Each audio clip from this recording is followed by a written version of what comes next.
Nidrachari Utaji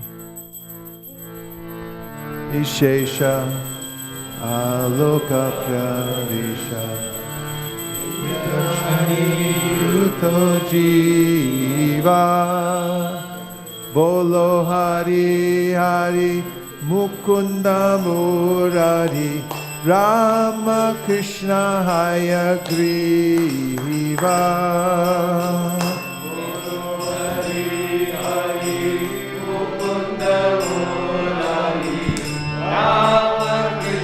All together. Number 2, please. 2.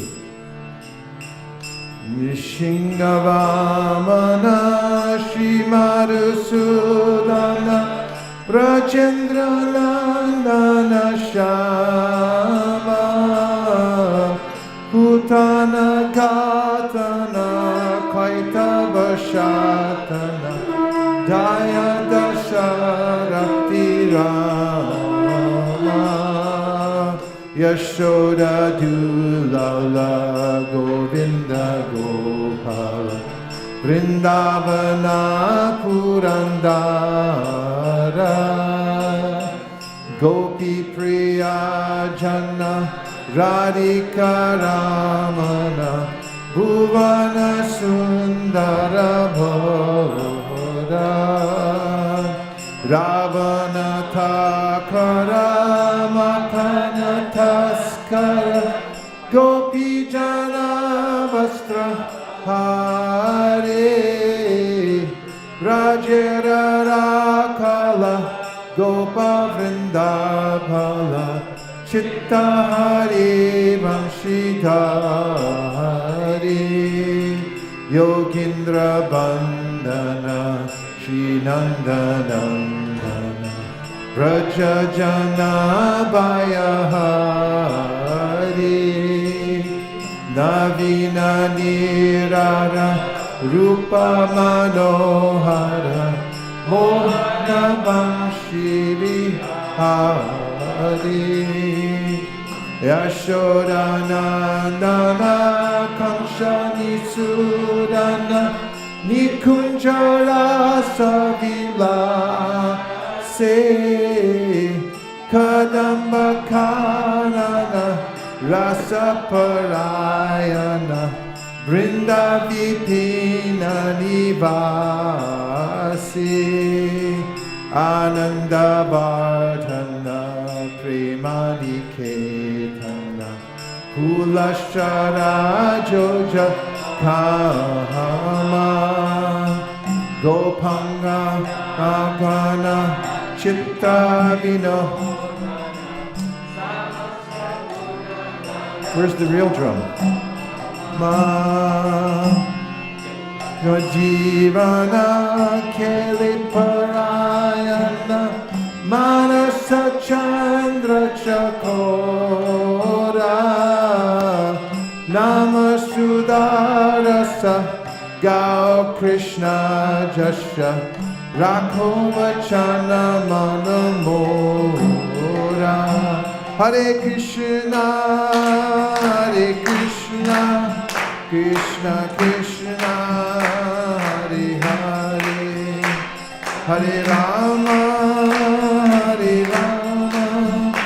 Rama Rama Nitai Gaura Hari Bo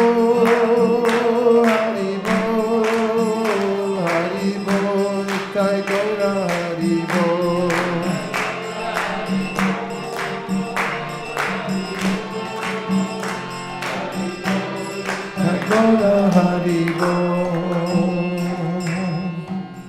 I guess they sent it to Vrindavan to be tuned. We just farmed it out to get on a plane. Okay, so now we're going to have the Guru Puja. Thank you. You want the real drum now? I didn't mean to take yours away. I thought that was...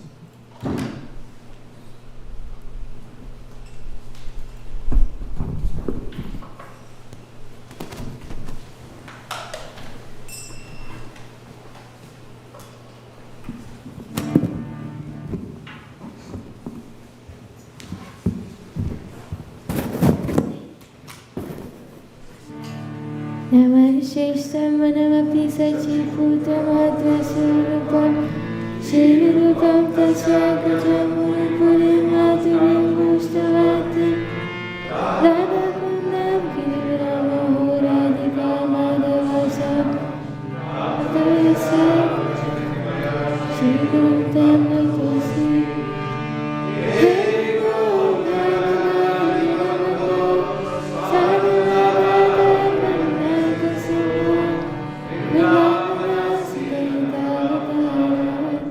Vasidada Pranaya Pachara Vedina Bandhu Karunaka Sindhu Guru Prasadya Maimanda Mudhe Vakshapadeva Bhagavate Bhagavada Bhagavate Srimati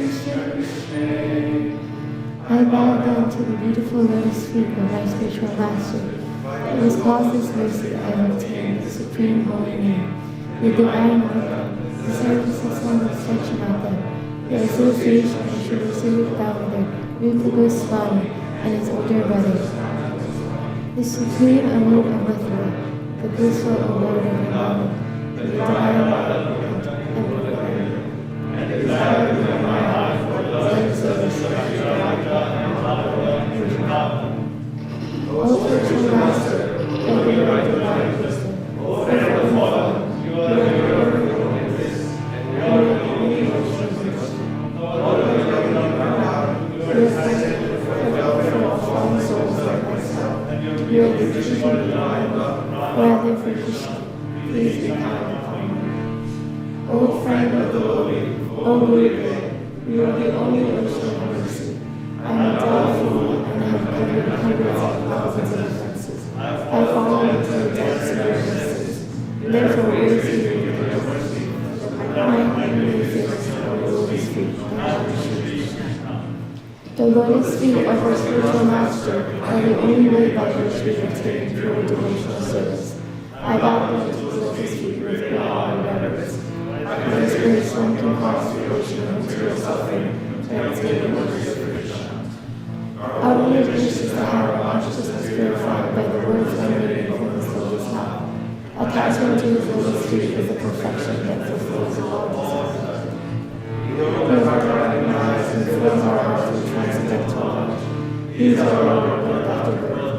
From him is that of eternal eminence. By everyone is destroyed. The Vedic scriptures teach us. Our spiritual master is the ocean of mercy, the friend of the poor, and the Lord among the devotees. O Master, be merciful to us. Give us the shade of your lotus feet. Your fame is spread all over the world. Shri Guru Jarana Padma Kevala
Bhaktivedanta Swami Maharaj Srila Prabhupada ki jai. Jai Om Vishnupad Paramahamsa Privajikacharya Stotarishta Shishiman Srila Bhakti Siddhanta Saraswati Goswami Maharaj ki jai. Ananta Koti Vaishnavini ki jai. Namacharya Srila Haridas Thakur ki jai. Prem Sagaho Shri Krishna Chaitanya Prabhu Nityananda Sri Advaita Ganadhara Shivasari Gaur Bhaktivinoda ki jai. Sri Sri Radha Krishna Gopinath Shamakund Radhakund Giri Govardhan ki jai.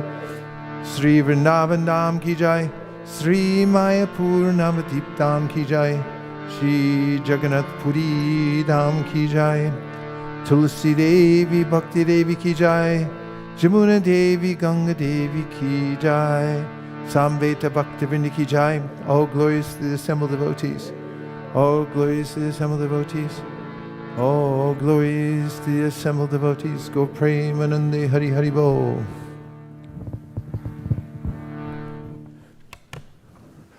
Srimad Bhagavatam class.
Jaya Radha Madhava Jaya Kunja Bihari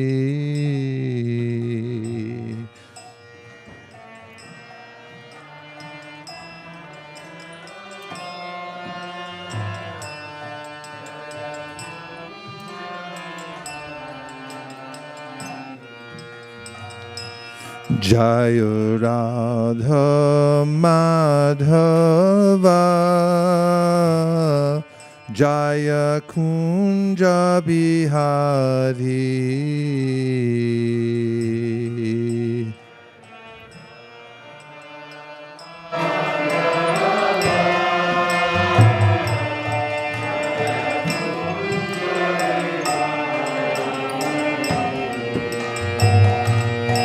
Jaya Gopi Jana Vallabha Jaya Girivardhari.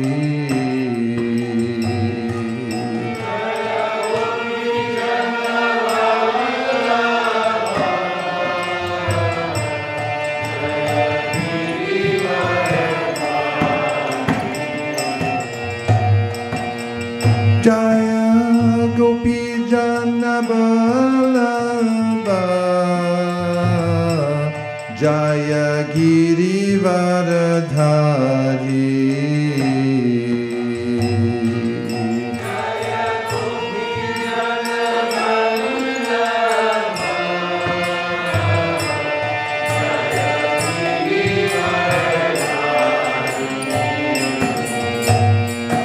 Jaya Yashodanandana Jaya Vraja Janaranjana.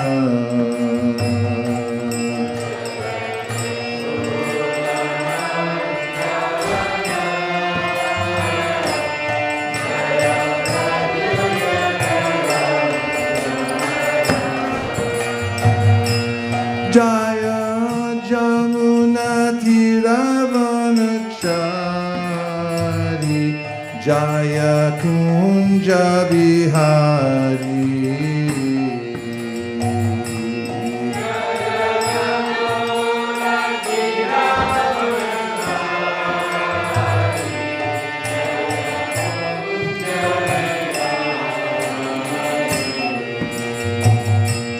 Jaya Jamuna Tiravanachari Jaya Girivardhari.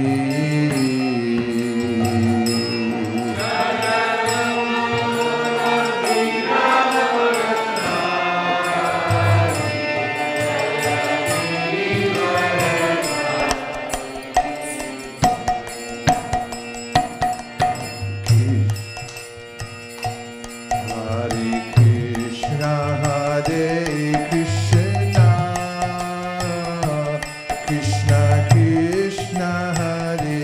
Krishna, Hare Hare, Hare Rama, Hare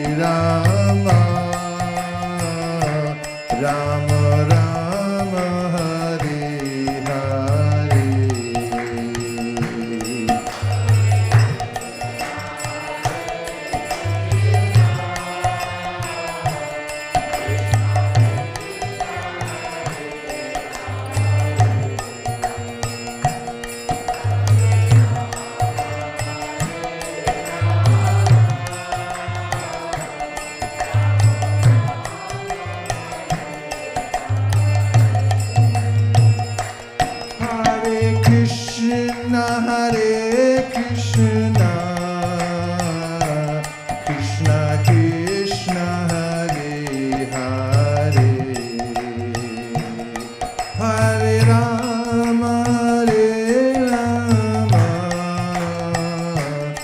Rama Rama, Hare Hare.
Hare Krishna, Krishna Krishna, Hare Hare, Hare Rama, Rama Rama, Hare Hare.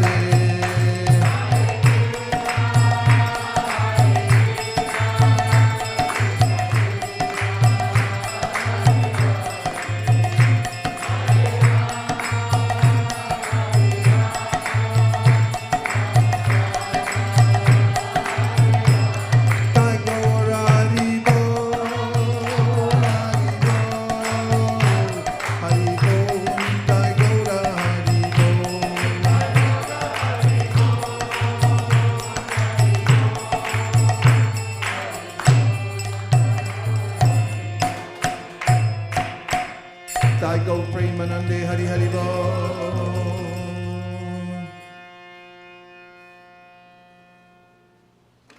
Om Namo Bhagavate Vasudevaya.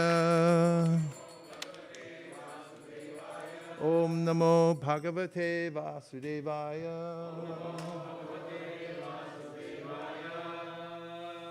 Blue bag and a book stand, please. Om Namo Bhagavate Vasudevaya. Narayanam Namaskritya Naram Chaiva Narottamam Devim Sarasatim Vyasam Tato Jayam Udiraye.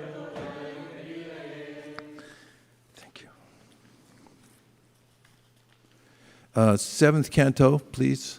9th chapter. Itam Nritirya Grishi Deva Jashavatarar.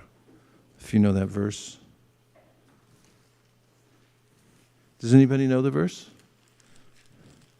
Itam Nritirya Rishi Deva Jashavatarar. So, Itam Nritirya, this is a verse.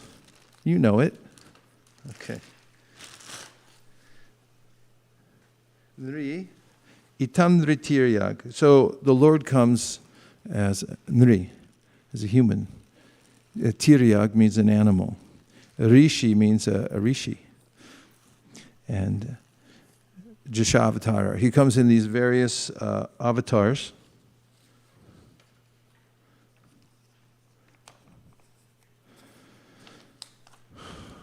And he comes in 3 yugas, not 4. That's why he's called Tri-yuga. It's 4 yugas, last time I counted. But he only comes in 3 of them. Why is that? Thank you. Because Chanakalo, in Kali Yuga, he's Chana, which means he's covered. And how is he covered? Kitapriya, tell us how he's covered in Kali Yuga. Who are we talking about? The avatar that comes in this age. Sri Chaitanya Mahaprabhu. So why is he called Chana, or covered? A covered avatar. Call a friend. Plenty of lifelines left. Call a friend from the research team. They'll help you. Why is he called covered? Because he comes as a devotee. So Chaitanya Mahaprabhu doesn't announce himself as the Supreme Personality of Godhead. In fact, when he does appear and people say, oh, you're God, he says, no, Vishnu, don't say that. I'm a servant of the Supreme Personality of Godhead. Partly that's because in Kali Yuga, people will imitate the avatar and want to be God themselves. And also, Krishna had come and taught Sarva Dharman Parityaja Mamekam Sharanam Braja Hangtom Sarva Papebhyo Mukshayishami Masuchaha, along with many other instructions, but nobody followed them. And therefore, he decided that he would come back to show by example how to follow. And if you see a parent holding the hand of a child and writing the letters A, B, C, you don't say, oh, the father or mother is learning ABCs. you see that he's teaching the others. So in his Acharya Leela, Sri Chaitanya Mahaprabhu comes to set the example and show how to follow what Krishna said in the Bhagavad Gita. So in this verse, we're embarking on a famous verse, Itam Nritirya. I'll say and then you please repeat if you would be so kind. Itam Nritirya Grishideva Jashavatarar. Is that too high for you all? No. Lokan vibhava yasihanksi jagat pratipan. Dharmam mahapurusha pasi yuganuvrittam. Channa kalaya dabhavastriyugota sattvam. Priya chant. Please. Can I have the yellow mic? She'd like to trade in her microphone. Itam nritirya grishideva jashavatarer. Itam Dhritirya Grishideva Jashavatarar. Lokan vibhavayasi hamsi jagat pratipan. Lokan Vibhavayasi Hamsi Jagat Pratipan. Dharmam mahapurusha pasi yuganuvrittam. Dharmam Mahapurusha Pasi Yuganuvrittam. Channa kalau yadabhavastriyugota sattvam. Channa Kalo Yadabhavastriyugota Sattvam. Would somebody else please chant who knows the verse? Itam nartriya krishideva jashavatare. Itam Nritirya Grishideva Jashavatara. Lokan vibhavayasi hamsi jagat pratipan. Lokan Vibhavayasi Hamsi Jagat Pratipan. Dharman mahapurusha pashi yuganuvrittam. Dharmam Mahapurusha Pasi Yuganuvrittam. Channa kalo yat abhavastri yugo atastatum. Channakalo Yadabhavastriyugata Sattvam. Itam Dhritirya Grishideva Jashavatarar. Lokan vibhavayasi hamsi jagat pratipan. Lokan Vibhavayasi Hamsi Jagat Pratipan. Dharmam mahapurusha pasi yuganuvrittam. Dharmam Mahapurusha Pasi Yuganuvrittam. Channa kalau yadabhavastriyugotha sattvam. Channa Kalo Yadabhavastriyugota Sattvam. Now let's look at the synonyms. Does anybody know who did these synonyms? Do you know how much work it takes to do one verse? Do you know? You know. Can you say how much work it takes to do one verse? It can take an hour. 1 hour to do one verse. Yeah. How many verses are there in the Srimad Bhagavatam? About 18,000, if you scrunch it this way and that. And so the devotees work together, serving Prabhupada, to give synonyms to about 18,000 verses. That's about 18,000 hours. Is that correct? Approximately? How long is that in days? Research department? Work with me, people. How many?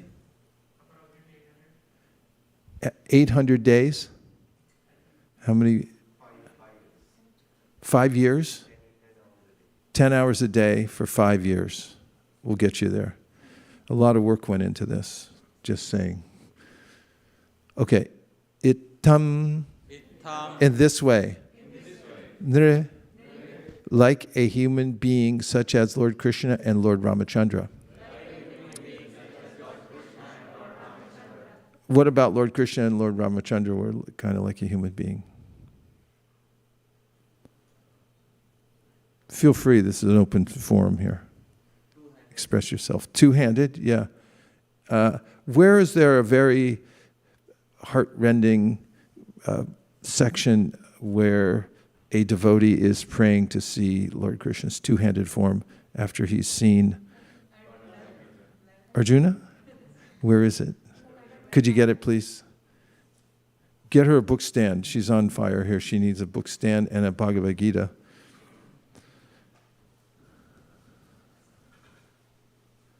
Well, you're making her go get her own book. Okay.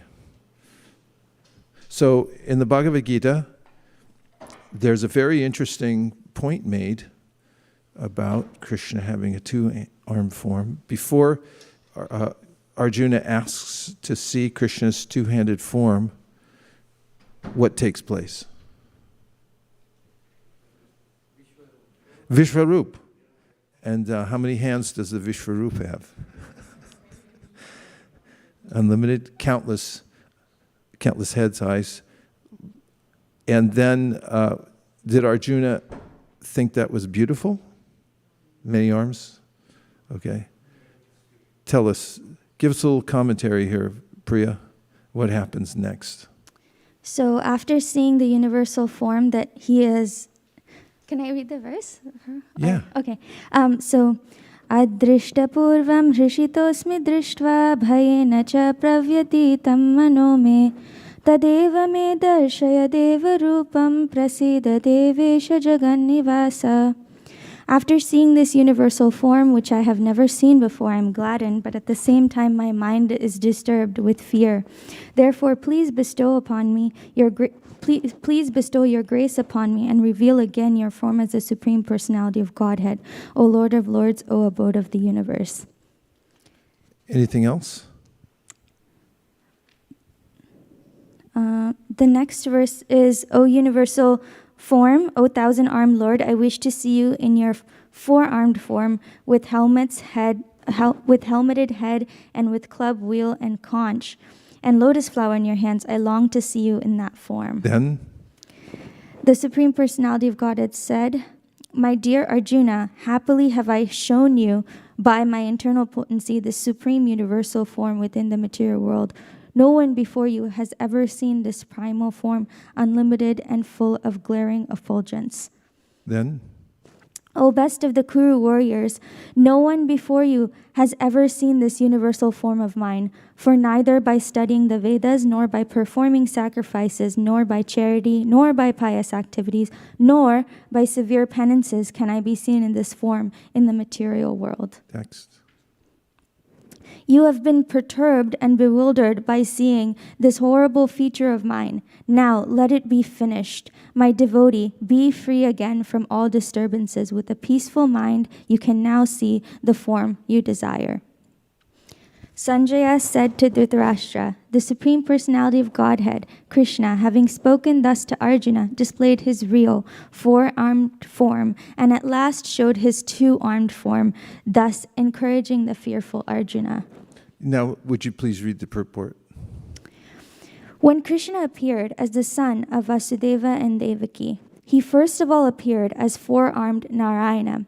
But when he was requested by his parents, he transformed himself into an ordinary child in appearance. Similarly, Krishna knew that Arjuna was not interested in seeing a four-handed form, but since Arjuna asked to see this four-handed form, Krishna also showed him this form again, and then showed himself in his two-handed form. The word Saumya Vapuhu is very significant. Saumya Vapuhu is a very beautiful form. It is known as the most beautiful form. When he was present, everyone was attracted simply by Krishna's form. And because Krishna is the director of the universe, he just banished the fear of Arjuna, his devotee, and showed him again his beautiful form of Krishna. In the Brahma Samhita 538, it is stated, Premanjan Churita Bhakti Vilochanena. Only a person whose eyes are smeared with the ointment of love can see the beautiful form of Sri Krishna. Thank you, Priya Kishori, the Saumya Vapu. What is the significance of Krishna's seemingly human form, or not seemingly, it really is a human-like form. This is the origin of the human forms, in Vrindavan. Who can say in the context of Krishna appearing first to Vasudeva and Devaki, it was alluded to a little bit here, and then in Vraj, he was born to Yashoda with a two-armed form.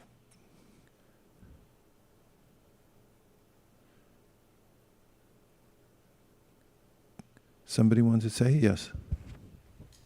Aparagarungi? I might be wrong, but is that A because... little closer, it's hard to hear you. Is it because Krishna never leaves Vrindavan? That is the significance of... Well, that's true, but like, what about the two-armed, seemingly human-like form that he has in Vrindavan? What does that do? I mean, what is the significance of that? And maybe you could say, what's the significance of Vrindavan and the form? Yeah, okay. Prabhu. The exchange of the loving rasas is possible only in the two-armed form. And the four-armed form, the exchange of rasas is possible, but those are filled with Aishwarya. So, Madhurya rasas, the possibility of exchanging that with Bhagavan is possible only in Vrindavan. Vrindavan. Yeah. So that is the significance of the two-armed form. Thank you, Prabhu. And we know when Gopakumar, our hero from the Bhagavatamrita, goes to Vaikuntha, and he sees Lord Narayan, and in Vaikuntha, how many arms does the Lord have? 4. Then it's hard for the Lord to maintain his 4 arms in the presence of Gopakumar, because Gopakumar is definitively in the mood of Vrindavan and has this sort of love. In fact, when he first goes to Vaikuntha and he sees the Lord, because we don't see the world the way we are, we see the world the way that it is, we see the world the way we are. And similarly in devotional service, Premanjana Churita Bhakti Vilochanena, according to the mood of the devotee, sees the Lord in a certain way, or you could say the Lord reveals himself in a certain way. And in this case, he saw his worshipable Lord, Madan Gopal, and in fact he called out to him and wanted to embrace him, as one would in a friendly relationship, and said, "Hey, Gopal!" And the other residents of Vaikuntha thought that that was a transgression of the mood in Vaikuntha, which it was. But also the mood of Narayan there was that he couldn't maintain his 4-arm form in the presence of Gopakumar, out of being affected by the love of Gopakumar. Who can say a verse that talks about how a devotee is able to conquer the Lord because of his love? Normally unconquerable Lord becomes conquered by love. Hint, it's a famous verse. And don't leave it all to our premier pundit in the front row. Prabhu, you say it. Somebody say the verse. It's from Brahma's prayers. Yes. Okay. Shastraprada, grab a mic. Don't be aloof. Sthane sthitam shrutigatam tanuvam. Say the whole verse. Gyane prayasa udapasya namanta eva jivanti san mukharitam bhavadiya vartam. Sthane sthitam shrutigatam tanuvan manobhir. Ye prayaso jita jito pyasita istrilokya. Means? One who remains in one place, like surrenders themselves to hearing, he is able to conquer Ajita. Okay, thank you. And Lord Brahma advises that one give up all means of using one's own means to understand the Lord, to speculate, but rather submissively hear in the disciplic succession, and by that process one will become so advanced that the love within his heart will be able to conquer the Supreme Personality of Godhead. What's another case in which Krishna was not able to maintain his 4-arm form? Hint is something that has to do with Vrindavan and the gopis and Srimati Radharani. I don't remember the verse. During the Rasa Leela, after the Rasa Leela, when Krishna disappeared, gopis prayed, and then Krishna appeared there as 4-armed Vishnu. But then the gopis prayed that, can you please bring back our Krishna? He was hiding, right? He was hiding, yeah. In plain sight, as four-armed four-armed Vishnu. So what did the gopis do when they saw him? They They offered obeisances, said, "Dear Lord Narayan, where's Krishna? Have you seen him any place?" So then they all went past, and then Srimati Radharani came. This is in the Chaitanya Charitamrita. So then Srimati Radharani came, the power of her love was so great that he couldn't maintain his two-armed form. He was struggling to maintain it. So this is significant that the Lord appears in a human-like form in Vrindavan, because, as Prabhu said, there's a way in which the rasa is sweet and intimate when the Lord has that form. He can relate as an equal or as a subordinate to his devotees in Vrindavan in that form. Anybody else want to say anything more about that before we go to the next word? Okay. Itam nritiryag. We can go back. Okay. Itam, in this way, nri, like a human being such as Lord Krishna and Lord Ramachandra. Anybody want to say anything about Lord Ramachandra's beautiful form? All right, then I would. The sages at Dandakaranya who saw the Lord and felt that he was so beautiful, they desired a kind of rasa that was only available in Vrindavan, like a rasa as being a lover, because they were attracted to his form. And the Lord understood their desire. And then later on, they took their birth in Vrindavan as gopis so they could relate to the Lord in that way. It wasn't possible in his mood as Lord Ramachandra because he was in the mood of Maryada. And he had one wife, and it wasn't all accommodating in that regard the way Krishna is in Vrindavan. But he has a very beautiful form, Lord Ramachandra, a two-armed form. In fact, one of the deities that appeared in Jagannath Puri of the Lord, specifically to Sarvabhauma Bhattacharya, is whom?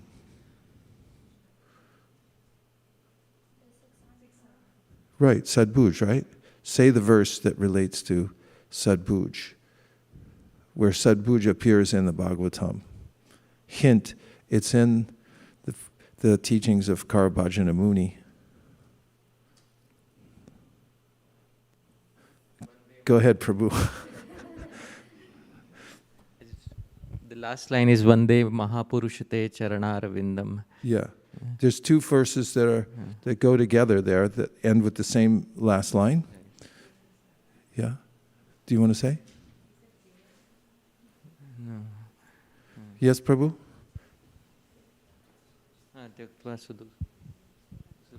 Dheyang Shuddha Paribhavagna Vishtadoham Tirthaspadam Shiva Viranchinutam Saranyam Vittarthiyaham Pranatapala Bhavabdhipotam Mande Mahapurushata Charanarvindam Tyakta Shuddhasta Jashirashpitarajya Lakshmin Dharmishta Arya Vachasayat Agad Aranyam Maya Mrigam Daitamishpitamanyadhabad Mande Mahapurushata Charanarvindam Mande Mahapurushate Charanarvindam. Nice. These are two very important verses by Karabhajana Muni. Of course, all his teachings are very important. And Tyaktva Sadusyaja Surepsita Raja Lakshmin Dharmishta Arya Vachasa Yadagararanyam Mayam Rigam Daitayepsitam Anbadavad Vande Mahapurushate Charanarvindam. So this verse, according to three different acharyas, indicates three different forms of the Lord, and they combine into one in Sadbhuj. So Tyaktva Sadharmam Charanam. I'm sorry, I'm doing Narada Muni. Tyaktva Sadusyaja Surepshita Raja Lakshman. So the form of Lord Chaitanya and the meaning behind the verse that indicates Lord Chaitanya is that he left the goddess of fortune. He was in Navadvip, married to Lakshmi Devi, and he left and took sannyas. Tyaktva Sadusyaja Surepsita Raja Lakshmi means everybody's in the world, all the devas even, are looking for the goddess of fortune. Will she come and stay in my house? because everyone wants good fortune, right? Say yes. Okay. So he left. He just walked away from the goddess of fortune. That's the power of renunciation of the Supreme Personality of Godhead. And then Dharmishta Arya. The Arya, in the case of Sri Chaitanya Mahaprabhu, was a Brahmana who had come to the house of Srivas Thakur when the devotees were having kirtan inside, and they kept the doors locked because they only wanted intimates there, intimate associates of the Lord. That was the way the Lord wanted it, and before he opened the doors. And this Brahmana came and he tried to get in, and the door was locked. They wouldn't let him in. He became so angry that the next day, when Mahaprabhu was at the Ganges, where everyone would meet, take bath, chant some shlokas, he came up to him and he cursed him. He said, "I curse you, that you'll never have material happiness." And Mahaprabhu became unlimitedly happy. Because material happiness is a misnomer. There is no such thing. Yehi samsparshaja bhoga dukha yonaya evate adyantavanta konteya nateshu ramate buddha. Krishna in the Bhagavad Gita certifies that when we try to interact with the world in a spirit of enjoyment, then we produce dukkha, unhappiness. We get the opposite result of what we want. So Mahaprabhu then became happy, Dharmishta Arya, and that was what gave him the excuse to take sannyas. He took the words of the Brahmins, I'll just take sannyas. Dharmishta Arya vachasa yaragararanyam. And he went to the forest. Mayamrigam daita yipsitan anvadava means that mrigam means like a deer animal, or an animal.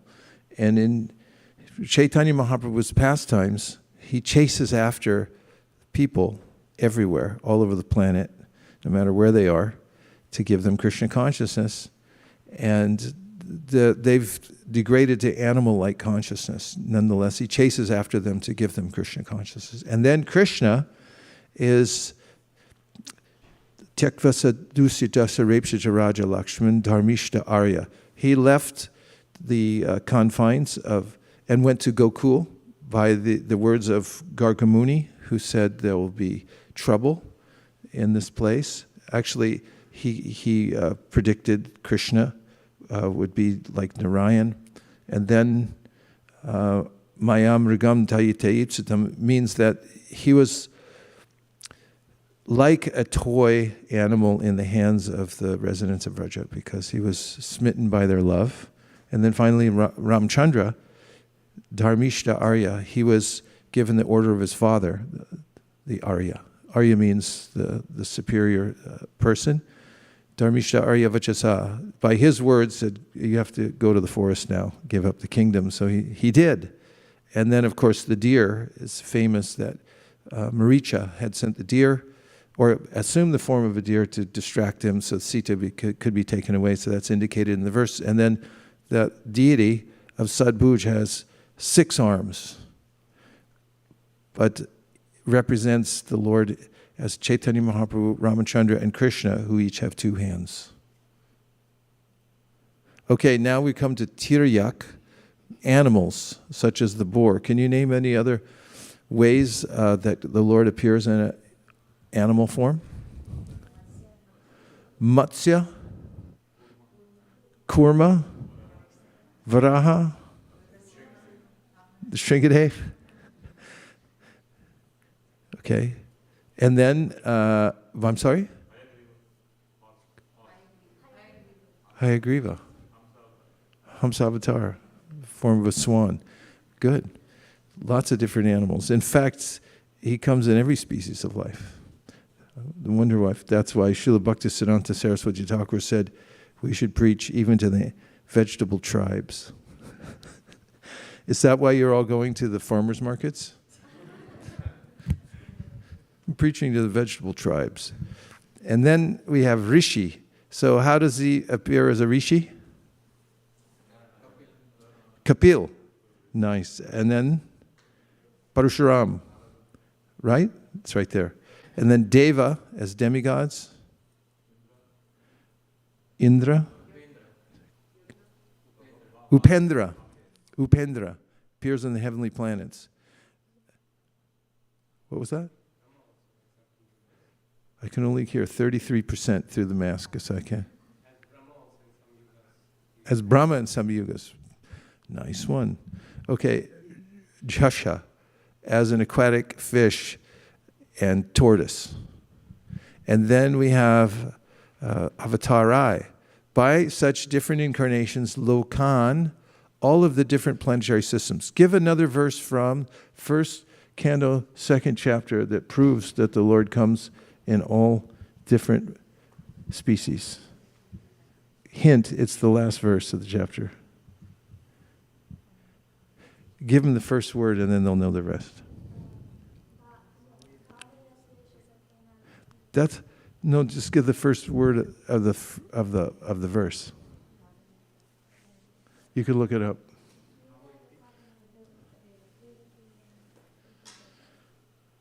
%, audible.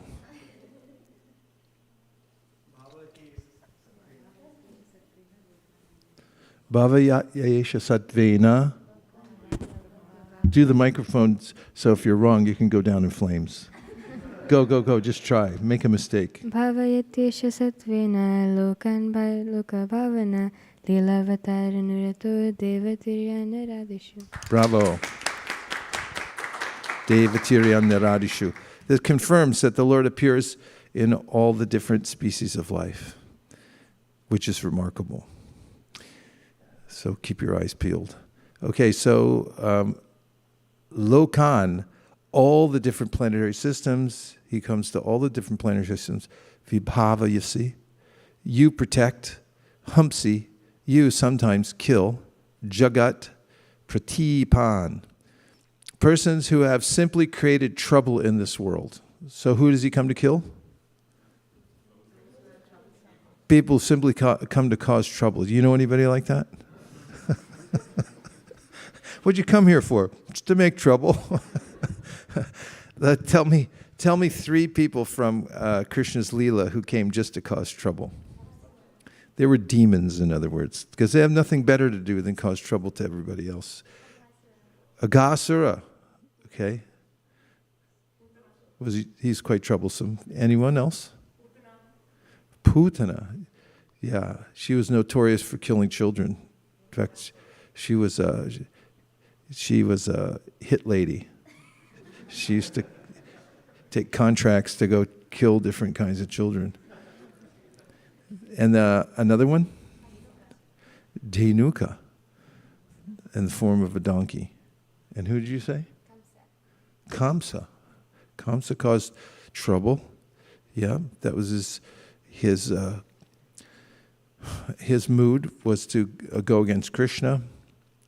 Okay, so there's lots of those. And so what's another verse from the Bhagavad Gita where Krishna says that he comes to move these people along?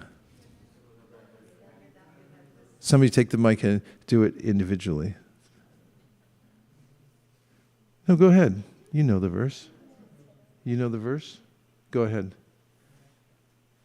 20 more points for you. I'm not sure if this is... Paritranaya. Paritranaya sadhunam vinashaya chadushkitam dharma sanstapanartaya sambhavami yuge yuge. Little indication of what it means. He comes, I think, every millennium to destroy miscreants and for his devotees. What does he do for his devotees? Just to give them pleasure, he appears in his supports them form. And yeah, nice. Probably you were going to say. Okay, same. Okay, so then we have. Now we come to this dharma, the principles of religion. To establish the principles of religion, that's indicated in the verse you just quoted. Mahapurusha, O great personality, pasi, you protect. Yuga anuvritam, according to the different millenniums. So what are the different millenniums? Who can say what different millenniums? What's a millennium anyway? Where's the word come from? Look it up. And what does it mean? What's a millennium?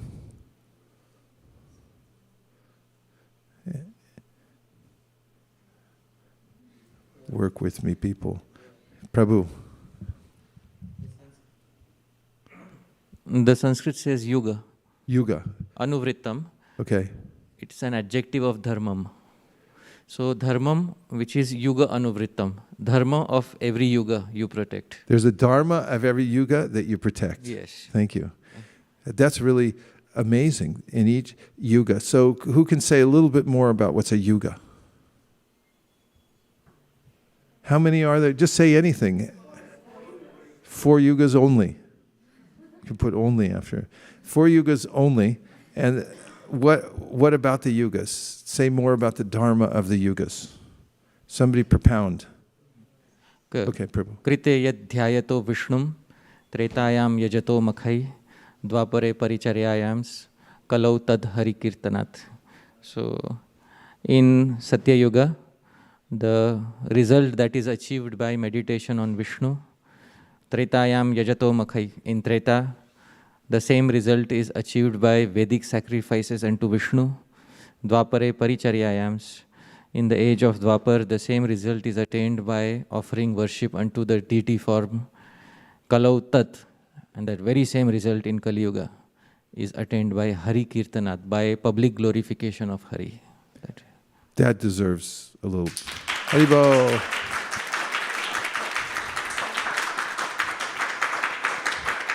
Who can say more about who can give some verses that substantiate that in the age of Kali Yuga, the process for attaining perfection in spiritual life is chanting the holy names? Okay, everyone wants to say it. Harinama, Harinama, Harinameva Kevalam, Kalonasteva, Nasteva, Nasteva, Gatiranyata. So where does it come from, and where do we find it first introduced in our teachings? Someone propound on that for a minute. Yes. You got to use the mic. And please don't answer a question with a question. Just tell us. Kali Santarana Upanishad. Huh? Kali Santarana Upanishad. No, it's not from there. Where does it first appear in the teachings? Prabhu. You're thinking of the verse that introduces the Hare Krishna Mahamantra. Iti so dashakam nam nam kalamashanashanam. We're talking about Harinama, Harinama, Harinama eva kevalam. This is in Brihad Naradiya Puran, but Brihad Naradiya Purana. Where's it from? Where? Brihad Naradiya Puran. Where? Brihad Naradiya Puran. BNP. It's from the BNP. Okay, and tell more about it, please. It is quoted in CC Chaitanya Charitamrita Adi Leela 770. Okay, who quotes it? Ishwarapuri. Pardon me? Ishwarapuri. Correct. Who said that? I can't see. Mahaprabhu. Srila Ishwarapuri. To whom?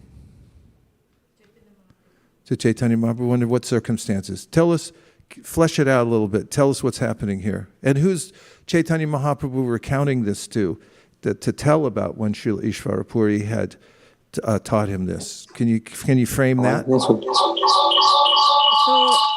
So when he, That's a little too psychedelic for us this morning. when Mahaprabhu went to Gaya after his father's, when his father passed away, he went to Gaya to offer Pinddan. Yeah. And then, I don't know the details, but he met Ishwarapuri there and he takes initiation. Yes. And during that time, he gets this mantra, he gets this verse and he tells about it. I think when he goes to Benares with those Mayavadis. The P. Prakashananda Saraswati, when they ask, why are you so sentimentalist and all that. So he tells, my guru gave me this verse. Since Very that good. time, I'm like a madman. Yeah, so why did Chaitanya Mahaprabhu, after he got initiation, go back to his guru, according to his story? He got initiated. He went back to his guru later, and he asked him a question. Prabhu. Can I study Vedanta? Okay. And he said also something about the mantra. He had a question about the mantra, right? Yes. which was Malini? This mantra is making me mad when I chant. Just giving you the right mantra because it makes me mad. And what's the famous verse that the Srila Ishvarapur also gave him at that time? That's the essence of the teachings of the Srimad Bhagavatam, he said. I don't know the first one. Hasatya tiroda tirauti gayati. Evam vrata. Evam vrata swa priyanama kirtya jatanurago dita chitta utthai. Asatya tiroda tirauti gayati unmadavan nrityati loka bahya. Means? Which means that once who chants this Mahamantra, then he becomes mad. Sometimes he cries, speaks loudly, and all these symptoms appear in that person. So Srila Ishvarapuri was pleased that Chaitanya Mahaprabhu was experiencing these symptoms by chanting the Mahamantra, because it means that Dhruta Chitta, his heart had melted, and now he was experiencing this love of God, right? So then he also gave him the verse from the, where? The BNP? Yeah, to confirm that in the Kali Yuga, what? There's no other way, there's no other way, there's no, just chanting the holy name, chanting the holy name, chanting the holy name. Okay, so let's see, back to the word for word, I think. Everyone okay? Yes. Okay. Okay? All right. Let's see. Kalau. Okay, Kalau means what? In the Kali Yuga, in the age of Kali. Are you glad you were born in Kali Yuga? Why? Substantiate with Shastra why you should be glad. Why not Sat Yuga? It's so much nicer. You live longer. Give us Shastric evidence. Okay, 1, 2. 1, 2, 3. Kalir-dosh-nidhe rajan asya eko mahat-guna kirtana-dev Krishnasya mukta-sangha param vrajet. Means? In the Kali Yuga, Kali Yuga is the ocean of faults. Dosh-nidhe, so it's like an ocean of faults. Asti eko mahat-guna, there is but one very big advantage. Kirtana-dev Krishnasya, simply by chanting the holy names of Krishna, mukta-sangha param vrajet, one can get liberation from all the material miseries. Okay, excellent. Prabhu? The final verse of the Bhagavatam, Nama Sankirtanam Yasya Sarva Papa Pranashanam Shamanaha Sarva Dukkhanam Tam Namami Harim Param. The Bhagavatam was written for this age of Kali, and it concludes with the ultimate conclusion for the people of this age, that Nam Sankirtan is the destroyer of all sins, Sarva Papa Pranashanam. Shamanaha, it extinguishes Sarva Dukkhanam, all the miseries. Tam Namami Harim Param. Actually, it is Hari himself. So I offer obeisances to Hari, who has appeared as Nam Sankirtan. Beautiful. Okay, and who else had one? And then I want to introduce a verse, look it up from Karabhajana Muni. You have it, okay. It's 11, I wanted to quote 11.5.32. 11.5.32, please do. Krishna vanam tusha krishnam sangha panga sripashadam yagya sankirtane praya yajanti sumedasa. So in the age of Kali Yuga, those who are intelligent will take to the process of chanting of the holy names, which is established by Chaitanya Mahaprabhu. Excellent. And who's speaking this verse? I am not sure. I think This is all Karabhajana section, and there's a lot about Kali Yuga and the holy names, and now we have a mind-blowing verse for you from Karabhajana Muni about Kali Yuga, which you're going to feel more fortunate than you've ever felt before. No. Shri Karabhajan Muni instructs King Nimi, 11.5.36. Kalim sabha jayanti arya gunagnya sar bhagina yatra sankirtane naiva sarva swartho bhilabhyate. Those who are actually advanced in knowledge are able to appreciate the essential value of this age of Kali. Such enlightened persons worship Kali Yuga because in this fallen age, all perfection of life can easily be achieved by the performance of Sankirtan. Why is this good news for us? Give commentary.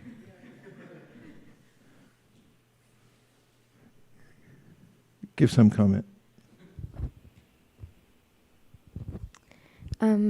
It's very helpful for us because it's very easy to make mistakes or fall down in the path of Krishna consciousness. But in this verse, it just says that just like doing Sankirtan can help us be back on the correct path. Yeah, that's right. It confirms what a fortunate age. We have a dispensation in this age given by Sri Chaitanya Mahaprabhu that we can attain all perfection by chanting the holy names. And here, Karbhajana Muni is telling King Nimi that the sages appreciate this so much, they worship Kali Yuga. They say this Kalim Sabag Yarya Gunagya Sarabhakina Yatra Sankirtani Naiva Sarvaswarta Bilabhyate. Anybody who knows the essence of life knows that Kali Yuga is a good time. In fact, there are indications from the Srimad Bhagavatam that the intelligent people in other yugas are praying that let me take birth in Kali Yuga. Because in Kali Yuga, you have like, you know how sometimes there's a half off sale somewhere? Have you ever been one of those? Have you ever been to an outlet store? You know, you get the designer thing for like a lot less. In Kali Yuga, it's like 100% off. So they're thinking, I think I'll shop during that time. Let me take birth in Kali Yuga because of the dispensation given at that time. Kalim Sabhagyantyarya. Those who are Aryas, they're advanced in knowledge. Gunagya, Sarabhagina. Sara means the essence or the cream. Sarabhagina, they're knowers of the essence of life. Know that the Kali Yuga is the time to attain the perfection, and therefore they worship it. Feel better? Yes. Yay! Okay. Now let's go back to the verse. We're almost to the end of the words, word for word, which takes an hour to write, so we almost took an hour to go through it. So now it gets interesting, doesn't it? Because we already established there's 4 yugas, right? Now look at this, Tri-yuga. So the Lord is named, another name for the Lord is Tri-yuga. Everyone say. Atta, therefore, sa, the same personality, tvam, you. Prabhu, you want to say more about the grammar of the verse? Just say some more about it. Just to give us a kind of overview of how the grammar is working. You want to see that or the Sanskrit verse? Sanskrit. Sanskrit verse, please.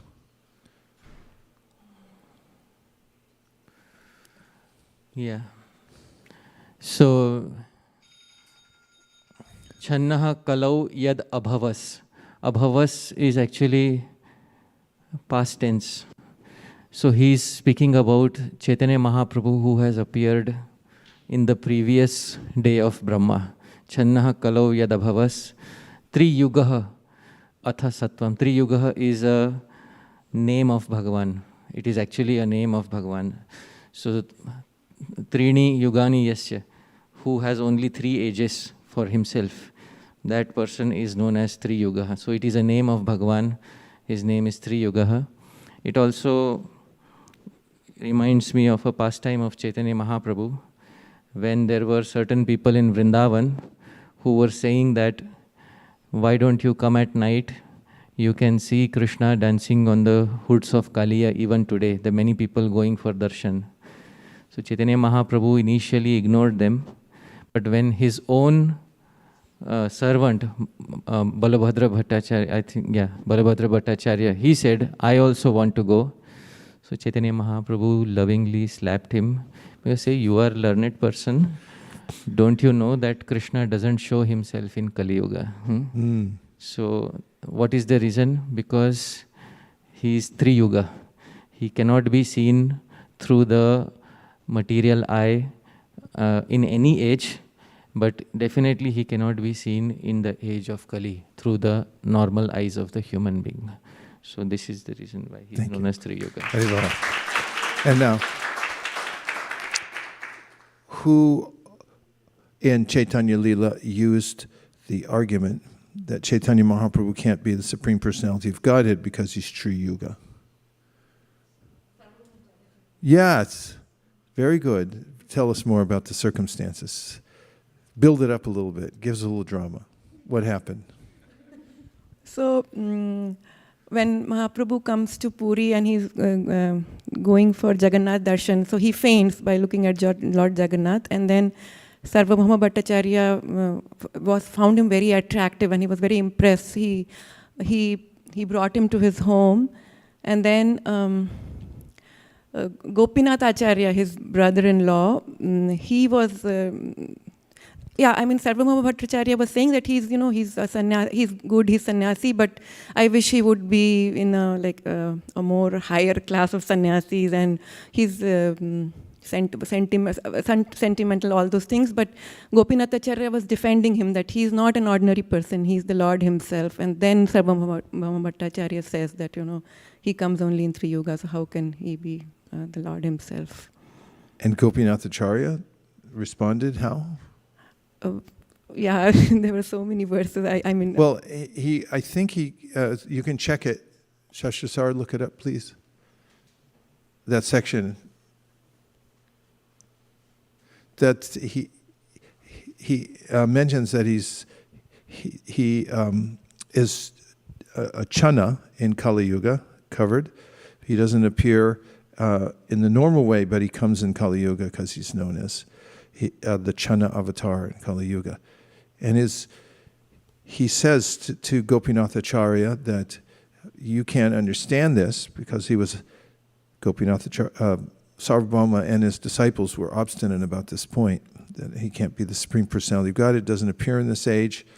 And then he said, you don't understand it because you haven't received his mercy. He said, how do you know he's received his mercy? Said Sarvabhauma. He said, because we know he's the Supreme Personality of God. And later on, when Sarvabhauma did receive the mercy of Sri Chaitanya Mahaprabhu, Gopinath Acharya noted the fact. Now, you see, you received his mercy, now you understand that he's the Supreme Personality of Godhead. So it comes up in that context. Okay, now let's look at the verse itself and the translation. Everyone okay? Okay. In this way, my Lord, you appear in various incarnations as a human being, an animal, a great saint, a demigod, a fish, and a tortoise, thus maintaining the entire creation in different planetary systems and killing the demoniac principles.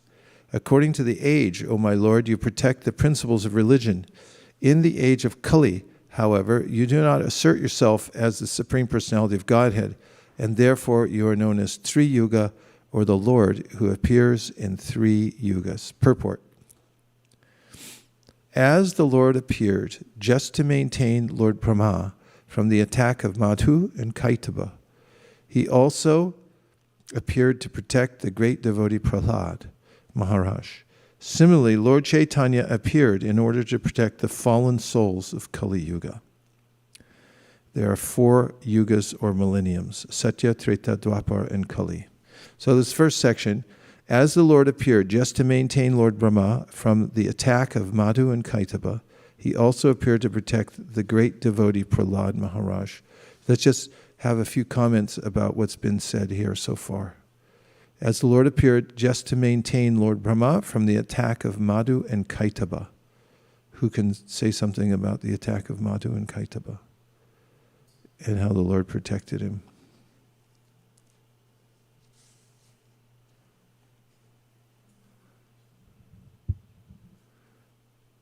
Yes? Hari Sankirtan Prabhu.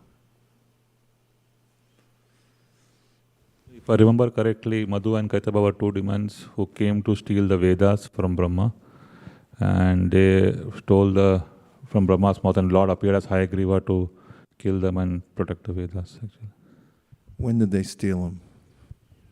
When he was sleeping and yawning, actually, I think. Yeah, so be careful when you go to sleep at night. He was sleeping, yawning. They stole it from his dreams. And I don't know, something like one of those computer hacks or something. Somebody steals something out of the computer. And then what happened? Who came and restored the Vedic knowledge to Brahma? Which incarnation of the Lord? You mentioned him before. Hayagriva. Hayagriva. So what did he do? What form did he give him the Vedas in that? Horse. What? Horse. Horse. Yeah, that's his form. But what did he teach him at that time?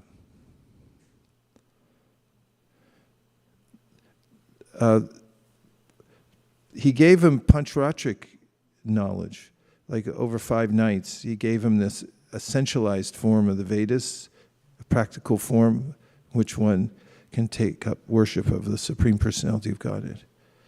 Okay, Madhu and Kaitaba attacked Lord Brahma. He was saved by Hayagriva, and he also appeared to protect the great devotee Prahlad Maharaj. You want to talk about that? I know you're a big fan of Prahlad, so go ahead. Prahlad Maharaj is the son of Hiranyakashipu, and Hiranyakashipu was a big Vishnu hater, and he did not appreciate Vishnu at all.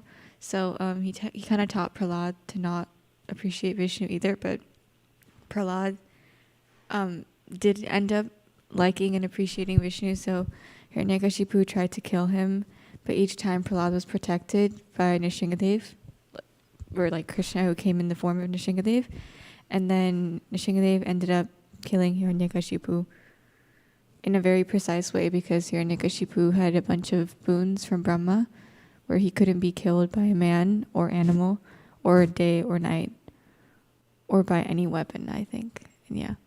Very nicely done. Thank you. Hare Krishna. Who can say how it was that Prahlad annoyed his father? There are 3 instances mentioned where he annoyed his father, who is the great demon. Can you tell about the annoyance? And then Shastra, sorry, I saw your hand go up, so I'll call on you next. So when Hiranyakashipu first saw Prahlad, he just asked him, tell me anything. What is your favorite subject at school? And then Prahlad immediately said that the best thing is to perform devotional service, give up everything in this world, and then go to the forest, especially to Vrindavan, and perform devotional service to Vishnu. And immediately Hiranyakashipu was upset with Prahlad. And in the second instance also... Give the verse. Say it. Yeah, keep that mic and give him another one, because he can augment. There. Tatsadu manne survarya dehinam sada samudvegna dhiyam sadgrahad hitvat papatam grihamanda kupam vanam gato yadharimashayeta. So basically he said, you should just go to the forest and give up all this other nonsense you're doing. Okay, so that was the first instance, and then? And the second instance was Hiranyakashipu got... he said, where are you?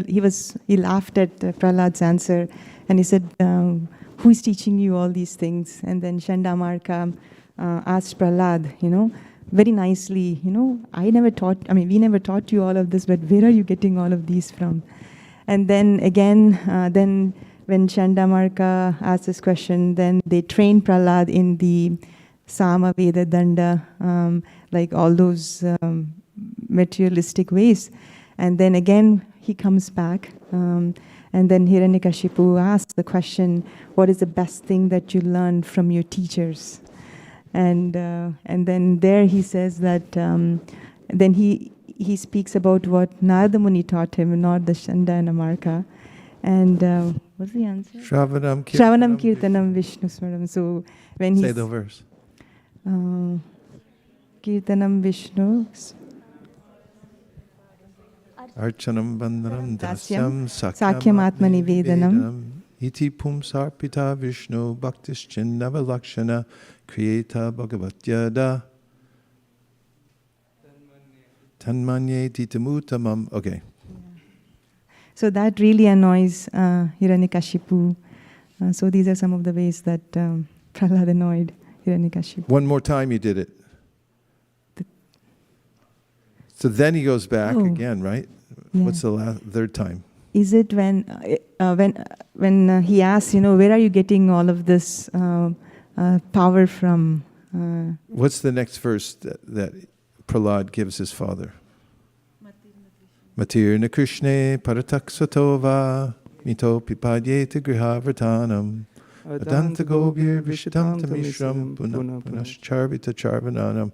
Basically says that you're wasting your time chewing the chewed here in the material world. That was the third thing he told him, right? Then he became really so annoyed he wanted to kill his son. Can you imagine that? He was really affected by the lower modes of nature. Anything else? 3 times he annoyed his father. Thank you. Okay, Shastrachar Prada, you had a point you wanted to say? Yes, please. Give us a little more on that. So they're having the Sarvabhaumacharya and Gopinathacharya are having their conversation, and Gopinathacharya tells Sarvabhaumacharya that you've read Mahabharata and Bhagavatam, yet you've not paid attention at all when reading them. And that then he quotes the verse by Garga Muni, Asan varnas trayo yasya grihnato nuyugam tanuhu shuklo raktas tatha pita idanim krishnatam gata. That in the past your son has had bodies of 3 different colors according to the age. These colors were white, red, and yellow. In this age, he has accepted a blackish body. And then he goes on to also quote Krishna Varnam Tvasha Krishnam. Nice. So basically he's telling him that you didn't read the Shastras closely enough to understand Chaitanya Mahaprabhu, right? Okay. Who did read the Shastras closely enough to understand Sri Chaitanya Mahaprabhu and then presented to the world, and who commented on it and said that they had gone through all the Shastras and presented the conclusion of them, which included the appearance of Sri Chaitanya Mahaprabhu. Was that a convoluted question? Was it too hard, or was that easy? Who notes in a bhajan, which acharya in a bhajan says that this group, I'm sorry, I just gave it away. Go ahead, sing it. The part where he mentions that they went through expertly, carefully, and therefore they gave the conclusion, which is what Gopinath Acharya said that Sarvabhauma Bhattacharya didn't do.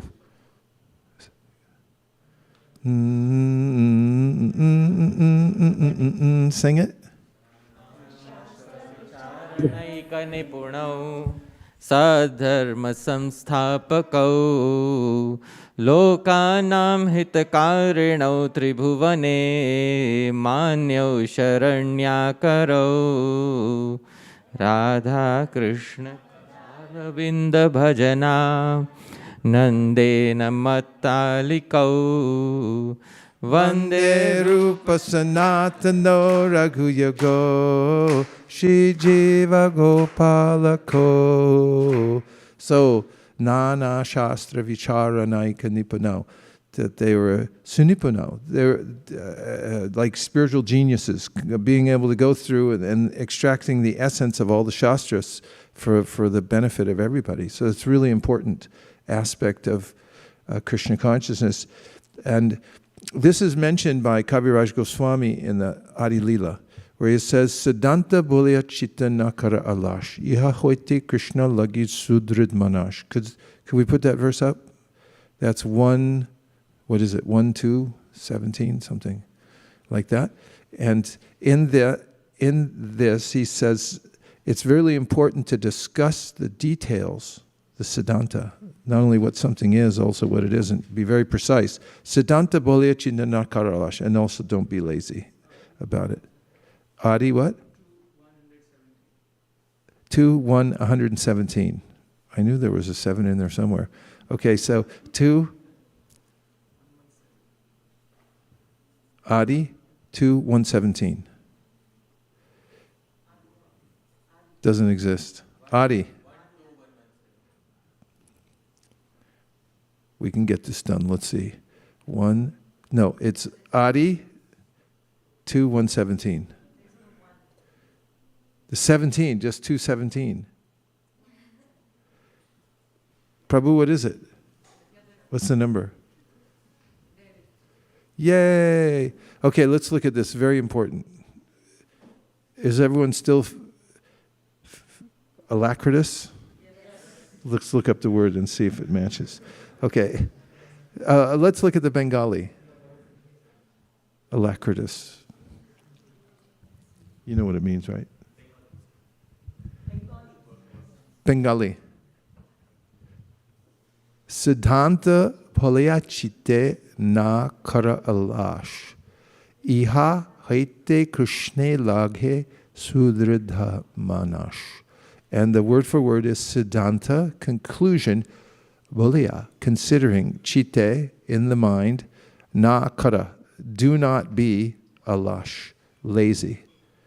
So Iha, this, Haite, from Krishna, in Lord Krishna, Lage becomes fixed, Sudrida, very firm, Manash. A verse from Bhagavad Gita, please, that has the qualification of people who are very Sudrida, fixed in worshiping the Lord. Chapter 7. I think it's 27. Yesham tuntakatam papam jananam punya karmana te tvanva mohanir mukta bhajanti mam. They're dritavrata. You have to be dritavrata. What does that mean? A dritavrata. Huh? Prabhu, you want to tell us about the etymology of this word? Fixed in vow? Yeah. Whose vratas are drida, whose vows are fixed. Fixed. Yeah. Where does that word come from, drida? The word drida, basically, drida itself means toughened. Toughened. Yes. Okay. That's good. Okay, so we need that.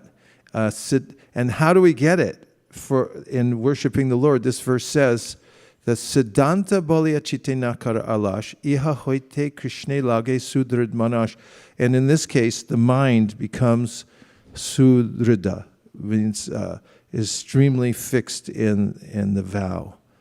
How? So the translation is, a sincere student should not neglect the discussion of such conclusions, considering them controversial. For such discussions strengthen the mind. Thus one's mind becomes attached to Sri Krishna. Read the purport, please. There are many students who, in spite of reading the Bhagavad Gita, misunderstand Krishna because of imperfect knowledge and conclude him to be an ordinary historical personality. This one must not do. One should be particularly careful to understand the truth about Krishna. If because of laziness one does not come to know Krishna conclusively, one will be misguided about the cult of devotion, like those who declare themselves advanced devotees and imitate the transcendental symptoms, sometimes observed in liberated souls. Although the use of thoughts and arguments is a most suitable process for inducing an uninitiated person to become a devotee, neophytes in devotional service must always alertly understand Krishna through the vision of the revealed scriptures, the bona fide devotees, and the spiritual master. Unless one hears about Sri Krishna from such authorities, one cannot make advancement in devotion to Sri Krishna. The revealed scriptures mention 9 means of attaining devotional service, of which the first and foremost is hearing from authority. The seed of devotion cannot sprout unless watered by the process of hearing and chanting. One should submissively receive the transcendental messages from spiritually advanced sources and chant the very same messages for one's own benefit, as well as the benefit of one's audience. When Brahma described the situation of pure devotees freed from the culture of empiric philosophy and fruitive activities, he recommended the process of hearing from persons who are on the path of devotion. Following in the footsteps of such liberated souls who are able to vibrate real transcendental sound can lead one to the highest stage of devotion, and thus one can become a Mahabhagavata. From the teachings of Lord Chaitanya Mahaprabhu to Sanatan Goswami, we learn Shastra Yukte Sunipana Dridashada Yanra Uttama Uttama adhikari se taraye samsara. A person who is expert in understanding the conclusion of the revealed scriptures and who fully surrenders to the cause of the Lord is actually able to deliver others from the clutches of material existence. Srila Rupa Goswami, in his Upadeshamrita, advises that to make rapid advancement in the cult of devotional service, one should be very active and should persevere in executing the duties specified in the revealed scriptures and confirmed by the spiritual master. Quote the verse, please. Upadeshamrita 3. Call a friend. Utsaha nishtaya darya tattat karma pravartanat sangat syagat satovite sadbir bhaktir vinashyati. Bravo, bravo. Okay, keep going.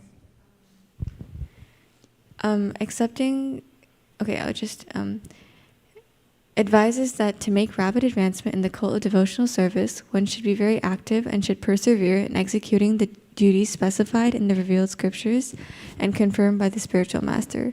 Accepting the path of liberated souls and the association of pure devotees enriches such activities. Imitation devotees who wish to advertise themselves as elevated Vaishnavas and who therefore imitate the previous acharyas but do not follow them in principle are condemned in the words of Srimad Bhagavatam 2.3.24 as stone-hearted. Srila Vishwanath Chakravarti Thakur has commented on their stone-hearted condition as follows: Bahir ashru pulakayo satorapi yad dudayam na vikriyeta tad asma saram iti kanish tadikarinam eva asura pulakadi matvepi. Asma Sara Hidayate Nindaisa. Those who have shed tears by practice but whose hearts have not changed are to be known as stone-hearted devotees of the lowest grade. Their imitation crying induced by artificial practice is always condemned. The desired change of the heart referred to above is visible in the reluctance to do anything not congenial to the devotional way. Read that again. The desired change of heart referred to above is visible in the reluctance to do anything not congenial to the devotional way. Somebody say what that means. Yes, Prabhu. So the desired change of heart is the melting of heart. And how is it visible? In avoiding things which are unfavorable to devotional service. Anukulyasya sankalpaha pratikulyasya varjanam. So what is being spoken about here is pratikulyasya varjanam, to avoid everything which is unfavorable to the path of bhajan. Becomes quite natural to feel like that, right? Who can quote from the Bhagavad Gita a verse that would substantiate such a change of heart and consciousness? There's a verse that describes the shift from avoiding sense objects, consciously avoiding them, but still being attached to them, and then rising to another level. Come on, you got it by now. Not you, Prabhu. Yes, go ahead. Apara Garangi. It's 2:17-71. I don't remember the verses, but in one there's comparison of the rivers flowing to the ocean. Okay, you're talking the second chapter of Bhagavad Gita, second to last verse. Apuryamanam achala pratishtam samudramapa pravishanti adva tavat kama yam pravishanti sarve sashantamapnuti nakamakami. Go ahead. So that's a good quotation. Really nice. Keep saying what it means. Other example given of the tortoise. No, say what that verse means though. So that verse means that how the rivers keep flowing to the ocean, but the ocean never overflows. And what's the metaphor? What's the connection? So in the same way, for someone who is fixed in consciousness, for them the desires may keep coming, but they don't act on it. They don't get overwhelmed by it. Yeah. Okay, and you had another one?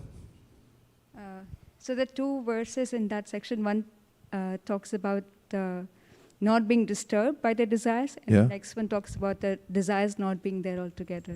Okay, and what's the one that I talked about. Prabhu, you tell what the one I was thinking.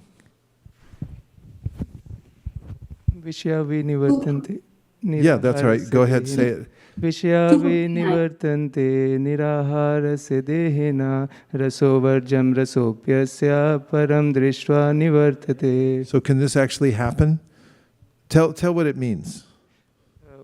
Even when we try to disengage or disentangle the senses from the sense objects, the senses automatically go towards the sense objects. It's very hard to disentangle them.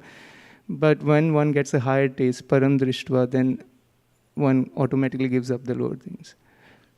Naturally, right? Okay. So one can get a higher taste. And what we were commenting on was the sentence in the purport, which we can go back to, that an actual change of heart is indicated by one's reluctance to engage in original sense gratification, but not just a reluctance, but it also includes the ability to do so. One becomes fortified by the practice of devotional service. Do you agree? Do you concur? So what's a verse from the first canto, second chapter, that mentions that the process of direct devotional service is so powerful that one gets the wherewithal to move in the world without being attached to it. And to also have knowledge. Now I'm giving the whole verse away. This is not fair to those who are participating. Do you know the verse? Okay, Shastra Sarprada. You'll know the verse when he says it. Vasudeve Bhagavati Bhakti Yoga Prayojita Jana Yashavairagyam Gyanam Cha Yarahaitukam. Comment. So if they engage in bhakti to to Lord Vasudev, they get gyan and vairagya, knowledge and detachment. How do they get it?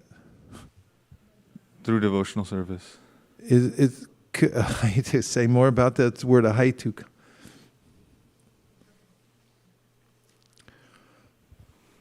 Vasudeve Bhagavati, in Bhagavan Vasudev, Bhakti Yoga Prayojitah, when one invests his Bhakti Yoga, Janayati, such Bhakti produces Ashu, very quickly, two entities, Jnanam, that is transcendental knowledge, Vairagyam Cha, and renunciation, but there is an adjective of both of them, Ahaitukam.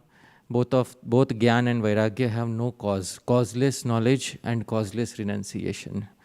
So there is no cause for these two. Bhakti is the only cause for producing Gyan and Vairagya. It comes as a natural result of practicing bhakti, right? And look up the word concomitant. Plus we wanted to hear alacritus also. Concomitant.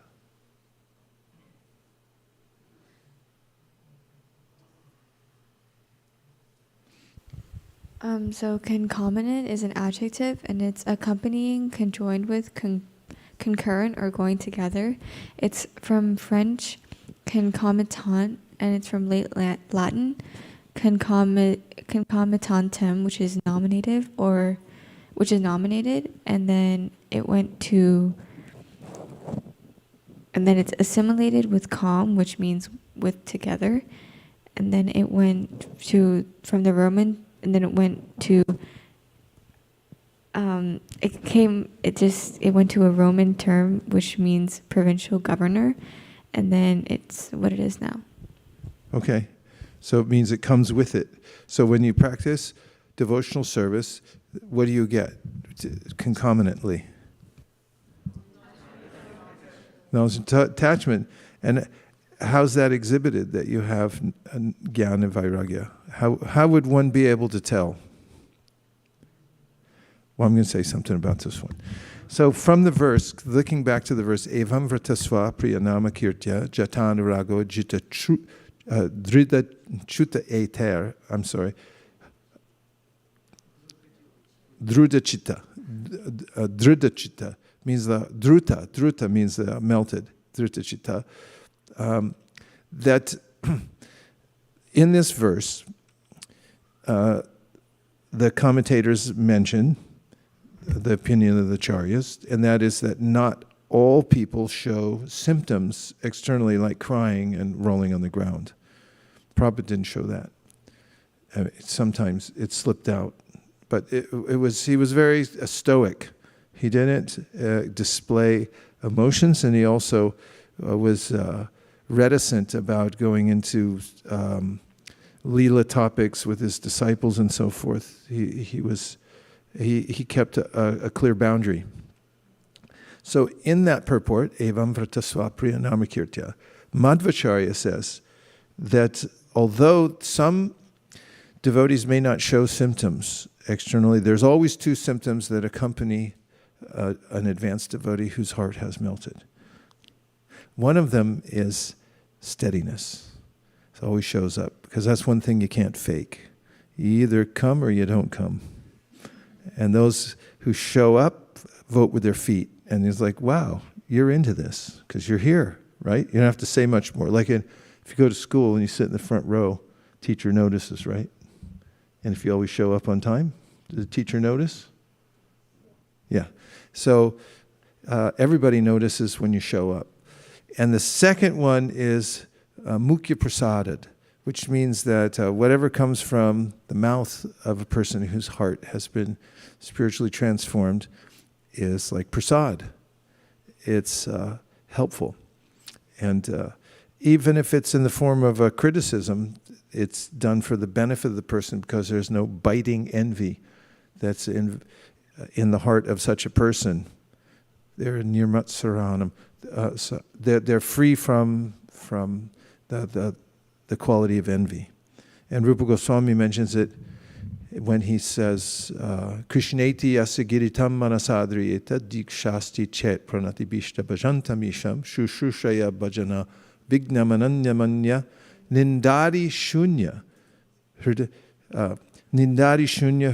ipsitam sangalabhya. So we should desire the association of the person who's mentioned here as the top quality. And what is the symptom? Is that the person is free from the envious way of criticizing other people. Nindari shunya, no more ninda shunya. It's free from that propensity to criticize others, just to make him or herself look better. So that's one of the things to look for. There's an actual change of heart.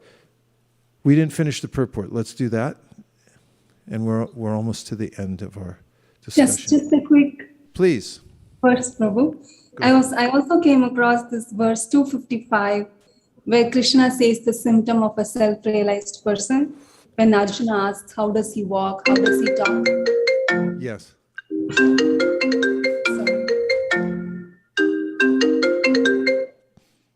So Prabhupada says, Krishna says that the Supreme Personality of Godhead said, O Partha, when a man gives up all varieties of desire for sense gratification, which arise from mental concoction, and when his mind is thus purified, finds satisfaction in the self alone, then he is said to be purified in transcendental consciousness.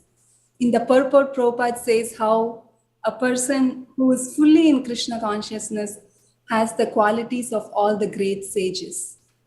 So, yes, whatever qualities you mentioned. Is it important to add to the list of ways in which Krishna describes the person who's fixed in consciousness? Prajahati means they're able to pull back. Prajahati adakaman, even sarvan partamanogan, even when the mind is producing as if coming from a factory, various material desires based on samskars from previous contact with the material nature.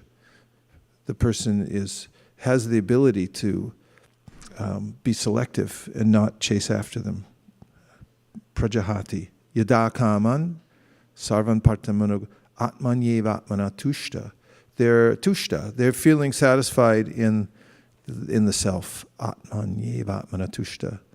Stita pragnasta dochate. Such a person is known to be fixed in consciousness. And that state can be achieved by devotional service. Right? Does everyone say yes, please? Yes. Then Can you prove it with a verse we just mentioned earlier from the Bhagavatam and that Prabhu commentated on? Say it loud. Vasudeve Bhagavati Bhakti Yoga Prayojita Janayatya Shuvairagyam Jnanam Cha Yadahaitukam. This proves that if you do direct devotional service, it doesn't matter who you are, whatever. If you do this devotional service by that act, there's a concomitant influx of knowledge and detachment from the world. Yes, Prabhu. Yasyasti bhaktir bhagavatya kinchana sarvair gunaistattra samasate suraha harava bhaktasya kuto mahadguna manorathena asati dhavato bahi. That is from 5th canto. And he who has flawless bhakti unto Hari, the demigods enter into his personality with all their good qualities. That is Gyan and Vairagya included. A very important and frequently quoted verse. And then also we have from our Yogendras a verse, Bhakti Parishanu Bhava Virakti Ranyata Traisha Trisha Eka Kala Prapadya Manasya Yatashnata Sus Tushti Pushti Shud Apaniyo Nugasam, which means it's a comparison that when you're eating food and it's a nice meal, you get tushti, pushti, and shud apanayo, which means that you get satisfaction and you get nourished, and then your hunger diminishes with every bite that you take. So similarly, when you take bhakti parishanu bhavu virakti anyata traisha trika ekakala, 3 things happen simultaneously, and that is that your natural bhakti awakens. You can see for Krishna for yourself directly, and also, and most importantly in the context we're speaking about now, is you get a detachment from all things that aren't related to Krishna. Do you have detachment from all things that aren't related to Krishna? Say yes. No? Okay. Then what should you do? Why? According to the Bhagavatam. What will happen if you do devotional service? Akama sarva kamava and Vasudevi Bhagavati Bhakti Yoga Prayojita. Naturally, you'll get the power to resist the material world. Also, we heard that it's important to study the Shastra, right? Give a verse from 1st Canto, 2nd chapter, that mentions how important it is to be fortified by studying the Shastra. Yeah? I'm thinking Tachchadadhana Munayo Pashyantyatmani Bhakta Shruta Grihitaya. Can we put that verse up? Everyone okay? Yes. All right. Tashradadhana munayo jnana vairagya yuktaya pashyantyatmani chatmanam bhaktya shruta grihita. You should be fortified by a knowledge of the Shastra, right? 1, 2, 12. 1, 2, 12. Are you all keeping score at home?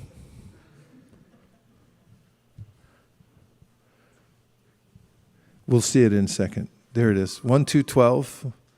And the translation is, actually, we'll look at the words for word. Sorry, everybody. Tat, that. Shadadhana, seriously inquisitive. Are you seriously inquisitive? If yes, raise your hand. I'll try it again. Are you seriously inquisitive about Krishna? Okay. I can't, unless you raise your hand fast, everyone will wonder if you're actually serious. Munaya means the sages. Jnana means knowledge. Vairagya means detachment. Yuktaya means well equipped with. Pashyanti, see, Atmani, within himself, cha, and Atmana, Atmanam, the Paramatma, Bhaktya, in devotional service, Shruta, the Vedas, Grihitaya, well received. And here's the translation. The seriously inquisitive student or sage, well equipped with knowledge and detachment, realizes that absolute truth by rendering devotional service in terms of what he has heard from the Vedanta Shruti. So in the purport, which I won't read right now, Srila Prabhupada emphasizes how important it is to be fortified by hearing the Shastra and understanding the Siddhanta. But it's okay to be lazy about that, right? You sure? What verse in the Chaitanya Charitamrita says otherwise? What's the number? Adi Leela 2:17. We got that one down pat because we struggled to get there, right? And what does the verse say? Let's hear from our Bengali audience. Say the verse. Say it with the Bengali.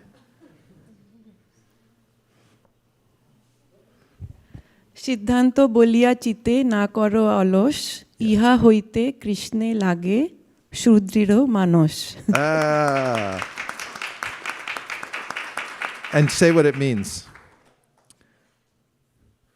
So one should not be lazy in discussing the conclusions of the scriptures. We should discuss it more and more. By doing this, our mind becomes more firmly fixed in Krishna. Very good. Yes. Okay, so now let's just take, what are you taking away from today's discussion?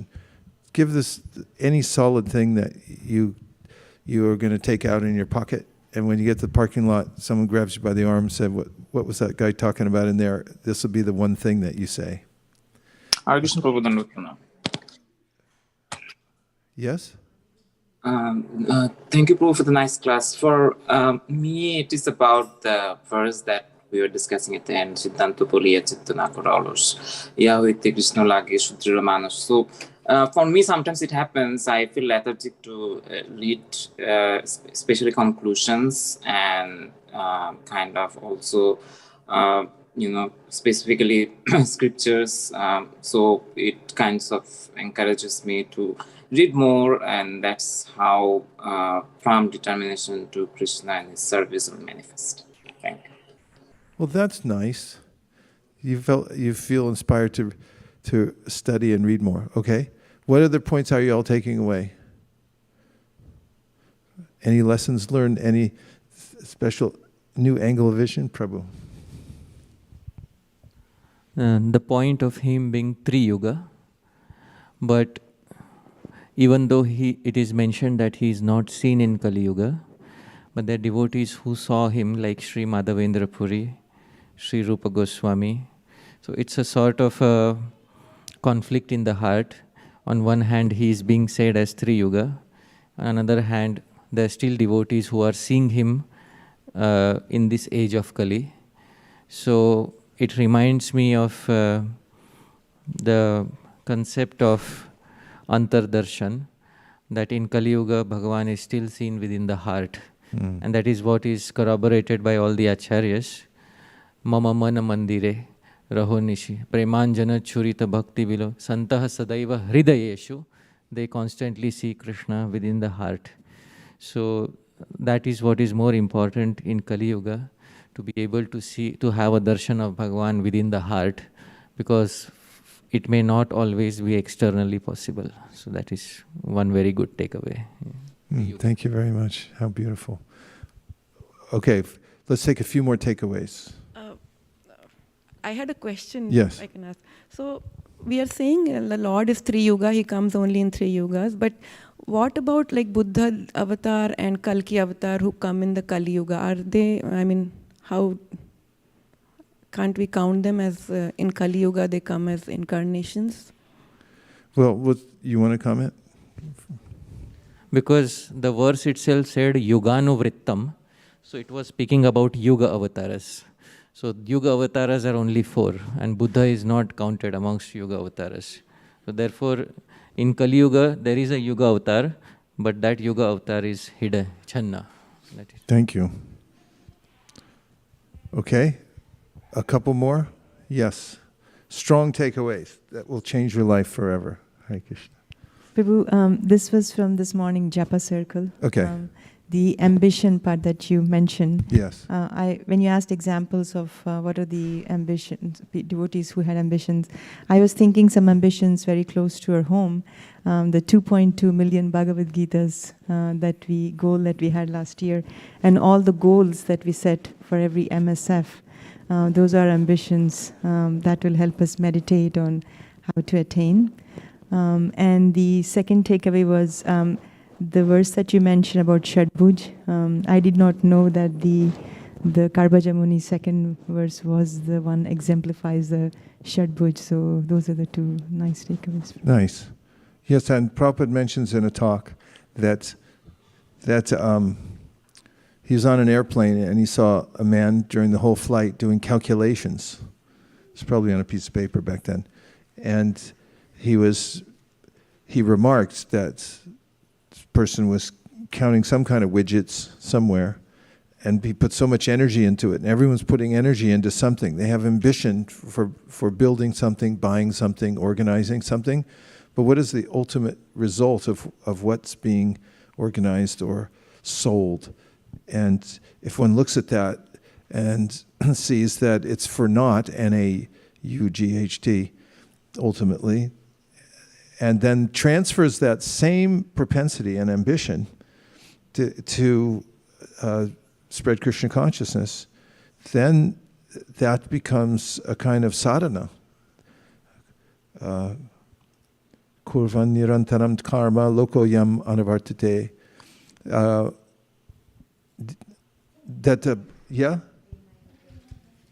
So, Kurvan nirantaram karma lokoyam anavartate. Tenaiva karmana dhyayam mam param bhaktim ichchati. So in the Brahma Samhita, Krishna tells Brahma that if you take the ordinary kind of work that you're doing, but you make it a meditation on me, then you'll attain perfection. So the best thing is to spread the Krishna conscious movement. It's the best kind of work. And if that becomes your meditation, it's very powerful. You're doing that. Keep doing. You're making a big difference.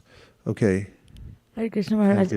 My takeaway for today is just be steady in your bhakti, and that'll give way to vairagyam and jnanam. I think that was something that I've kind of been on and off, and that really struck a chord with me. Has anybody ever have any problems in life? Yes. Do you ever feel even slightly morose? Did you ever feel like not wanted or enough appreciated? What are some other like negative emotions? Destitute? Forlorn? Did you ever feel unmotivated? Like you couldn't even get up to pick up a sock off the floor? Did you see it over there? It was like, I don't think so. You ever felt like that? Okay. Here's the solution. If you engage in transcendental service using your tongue, Hare Krishna, Krishna Krishna, Hare Hare, Hare Rama, Rama Rama, Hare Hare, then you can rise above the modes of material nature and come to the spiritual platform. It's the only real solution, is to engage in devotional service. It's very practical because there's a way in which, as we're involved with the material modes of nature, especially in Kali Yuga, when they're very intense and they're the lower modes, we get dragged down very quickly. So keeping the transcendental vibration going always in one's life is the solution to the besmirchment of the lower modes of nature. That happens automatically by being involved with this world. Okay, was there one last point? Yes. My takeaway from today is that we're all very fortunate to be born in this age of Kali Yuga, and therefore it's very important to be desperate for devotional service and also ambitious in Sankirtan and our sadhana. Nice remembrance of that. And we quoted this morning, Krishna Bhakti Ras Bhavitomati Kriyatam Yari Kritopi Labhyate Tatalolyam api mulyam ekalam janmakoti sukritirna labhyate, that the one price to pay for bhakti is this intensity of desire for it. You have to be really intense, right? And the last one, oh, there's 2 on the board here. 3 on the board. Where'd you all go? One quick thing that I'm getting is it's 100% off in this age to realize Krishna. So by chanting with focus, it's very easy to attain the goal of life. So I like those.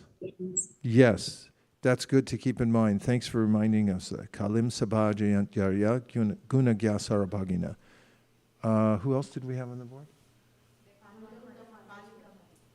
Palika is there. And Vaikuntha Nayaka, all the way from Mysore. Okay, go ahead, Palika. Hare Krishna Guru Maharaj, Dandavat Pranam. Hare Krishna. The point that I had for today to take away Hard to is, hear you. Can you move closer to your mic? We need a little more volume.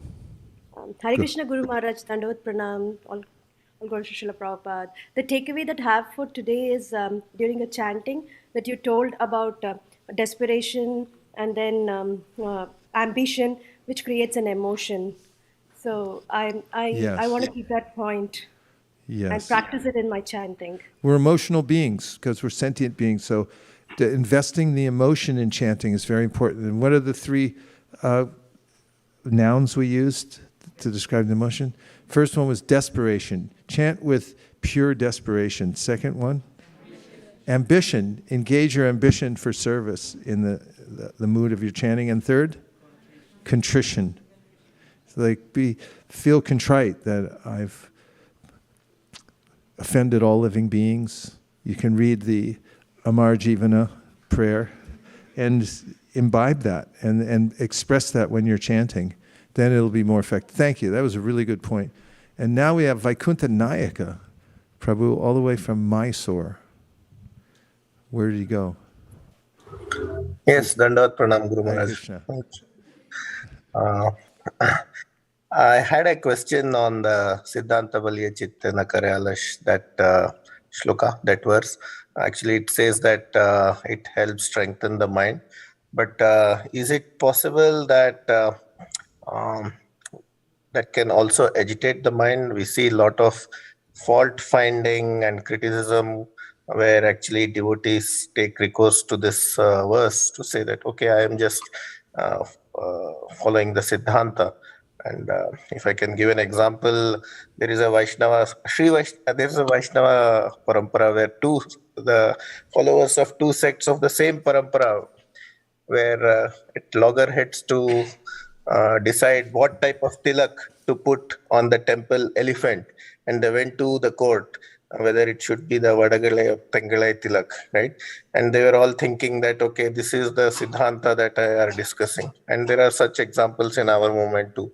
So the question is that, is it possible to miss the forest for the trees?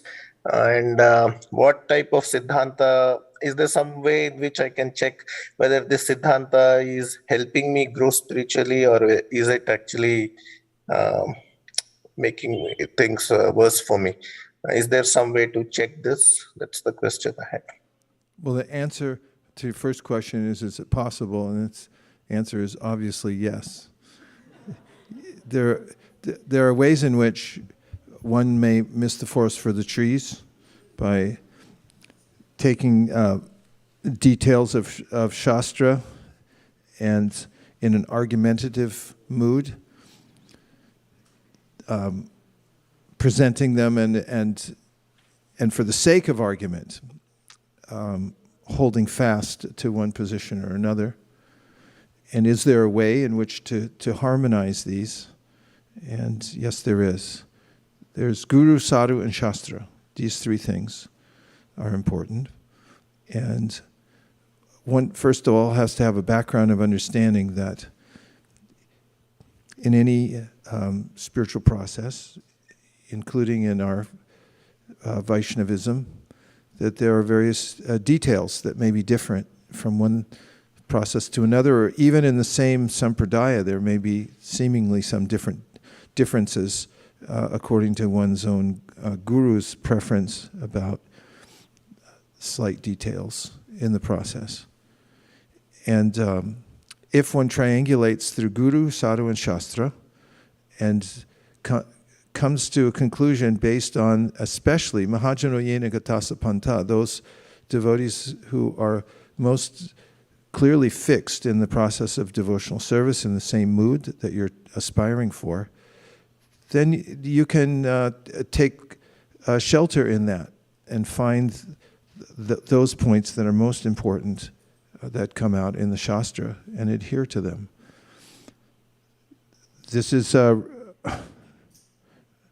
This requires a little bit of sincerity and intelligence to find one's niche.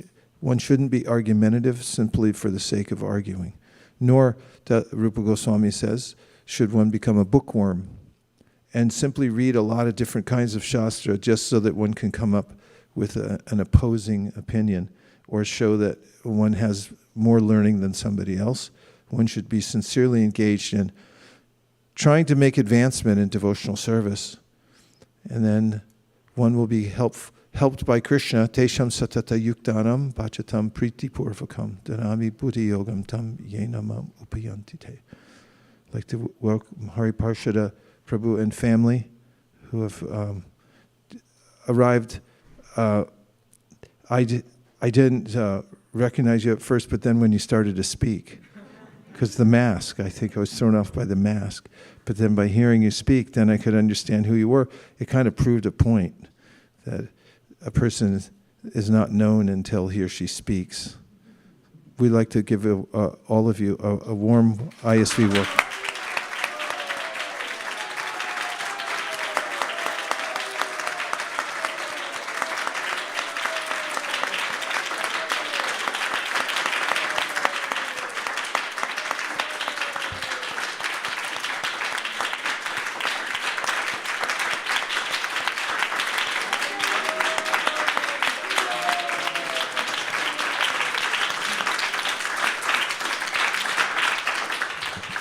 If we can attract such high caliber Vaishnavas, we must be doing something right. So whatever you're all doing, keep doing it. Thank you very much, Prabhu, Mataji, for coming. And now we have a special award ceremony that's going to take place way back there. You're going to move it up here? How would you like this to go?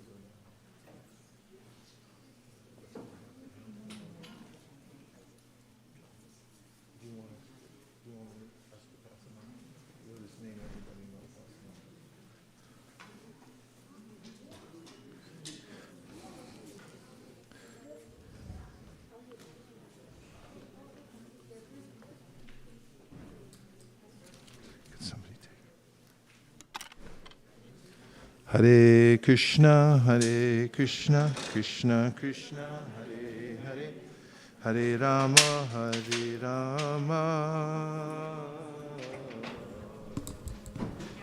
Rama Rama, Hare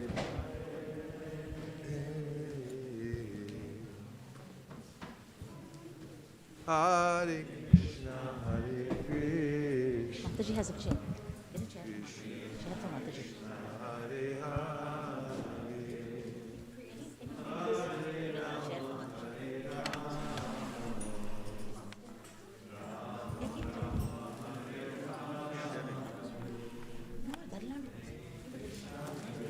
Krishna, Krishna, Hare Hare, Hare Rama,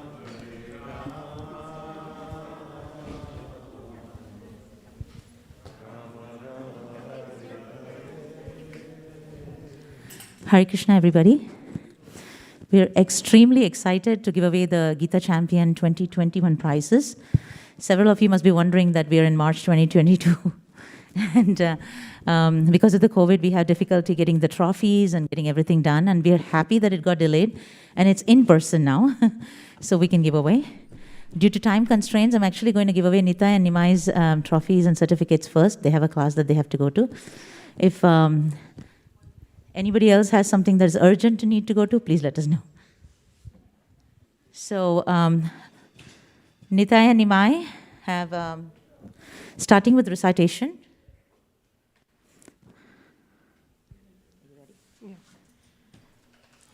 Yeah.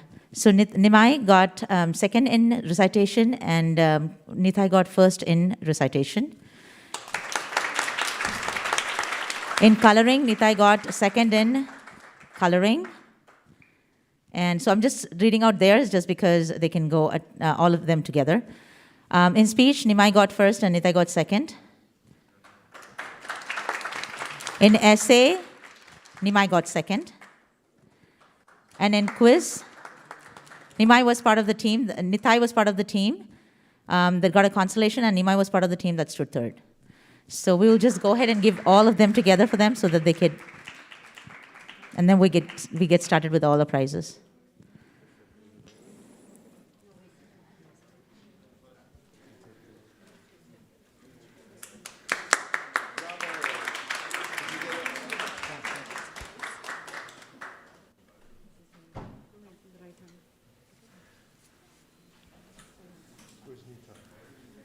Nitai?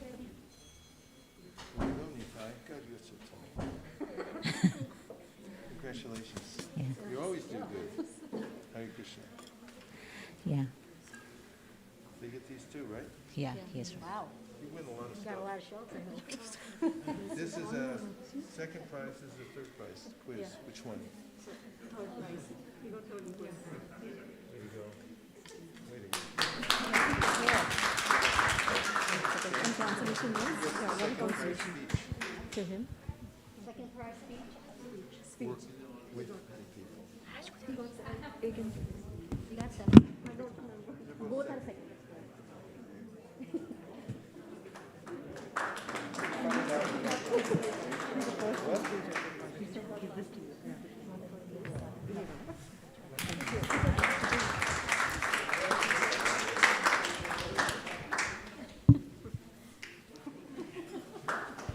That's a lot of hard work.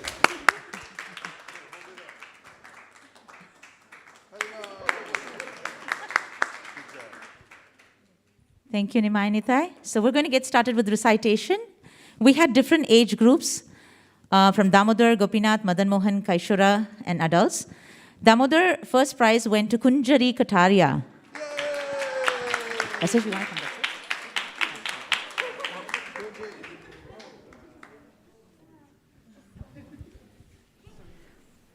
Congratulations, Kunji. The first prize is shared by Riyansh Gupta. Let's have a big hand for Riyansh. Riyansh. There.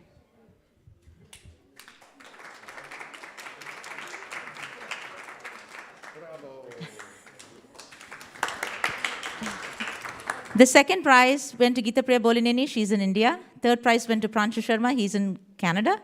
And the third prize was shared by Srivatsan Nirmal Prateep. Do we have Srivatsan here? Okay. In Gopinath, the first prize for recitation went to Kashvi Popat.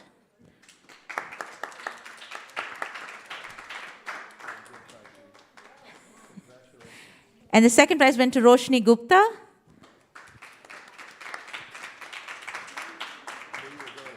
And the third prize went to Himang Tangelepalli and Balaram Khandelwal. Do we have Balaram here? Balaram Khandelwal? Oh, yeah.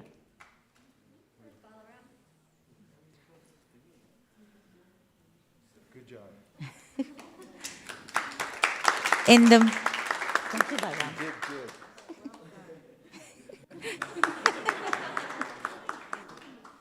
In Madan Mohan group, we had 4 kids who bagged the first prize. Anya Tomar, Gaurang Dasari, Vedanta Bhaumik, and Shreya Verma.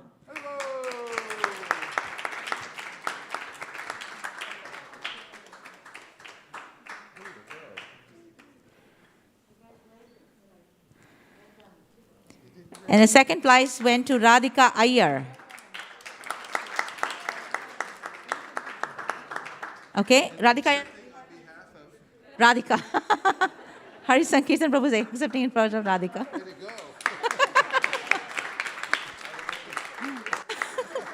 And the third prize went to Gaurangi Patel. We don't have. Your problem.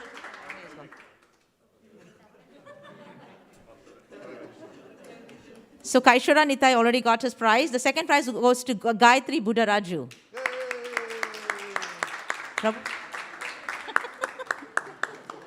And the third prize went to Kanika Tyagi. In the adults recitation, we have Sachinandan Hari Prabhu.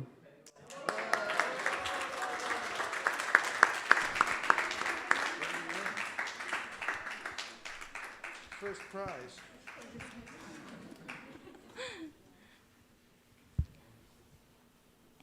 This is excellent. For Gopal class, we had Sanskriti Chintakindi. She got the first place. Second place was Swara Oja. And the third was Prithviraj Singh. Not too sure if they are here.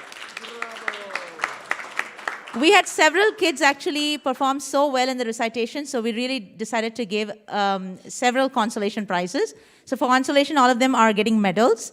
So any of you here, please pick it up. Brinda Chembrolu, Madhushrava Kandelwal, Vishak Varadan, Gaurika Varma,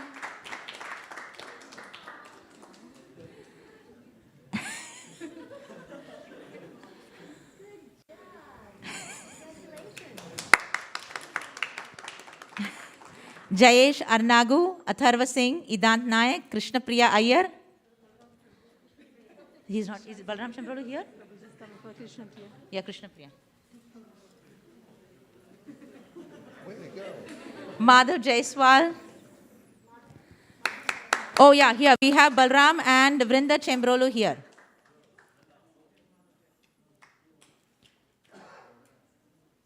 So first we have Vrinda and Balram Chembrolu. Yes. Yeah. They both get medals, yeah.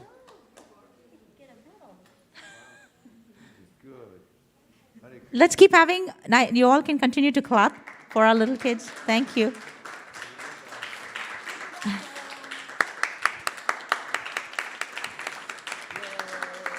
Madhav Jaiswal, do we have Madhav Jaiswal?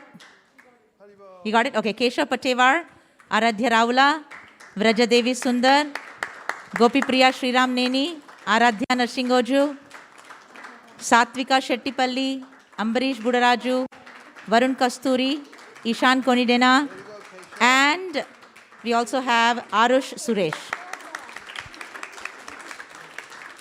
Let's have a big hand for the entire recitation, all the participants and the kids who won the consolation.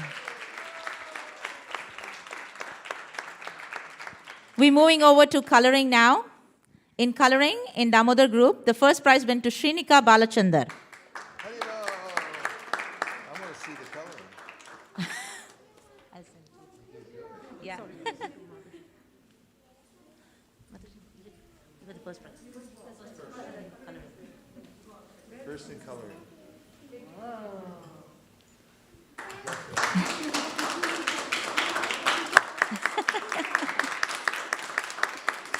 The second prize went to Geeta Priya Bolineni, Gopika Chintakindi, and Meera Goel. And the third prize went to Srivatsa Nirmal Prateep, Uddhav Shravan, Chaitanya Jakaraju, and Swara Oja. In Gopinath group, we have Shlok Baumik, who got the first prize in coloring.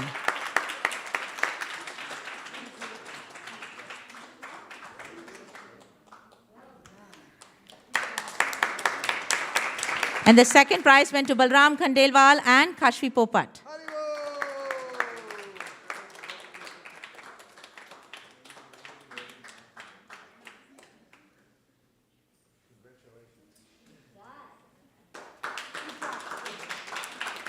The third prize in coloring in Gopinath went to Madhav Jaiswal, Keshav Patevar, Satvika Shettipalli, Krishna Priya Iyer, Gaurika Varma, Himang Tangelepalli, and Anvaya Dasari.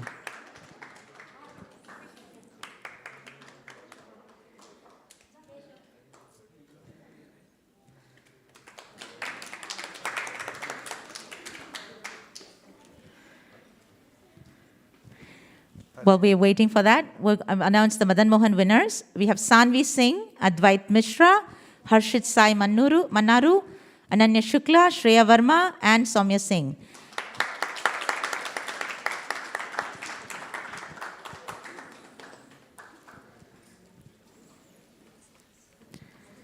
This is coloring, Mata.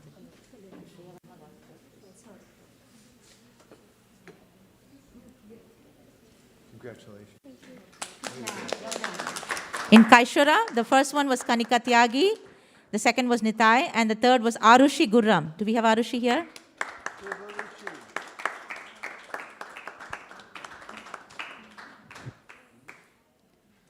So we're moving on to speech. Okay.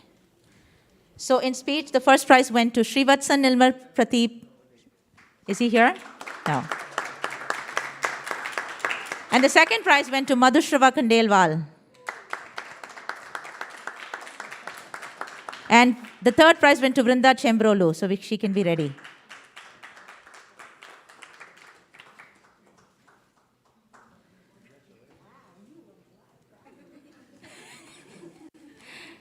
We have Vrinda? Yeah, she got a third prize.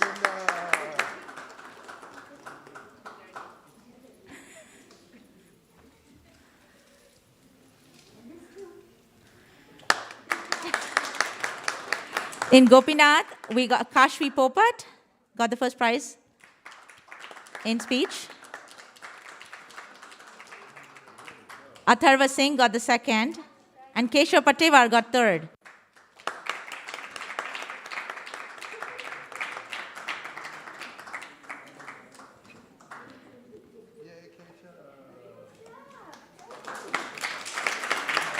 In Madan Mohan group, it was Nimai first, and then second was Anya Tomar. Do we have Anya Tomar here?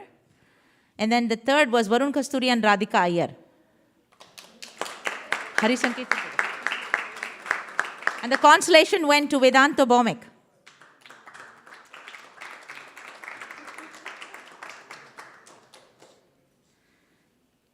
For the group, Kaishara group for speech, it was Aditya Kasturi who stood first, Nitai was second, and Kanika Tyagi third.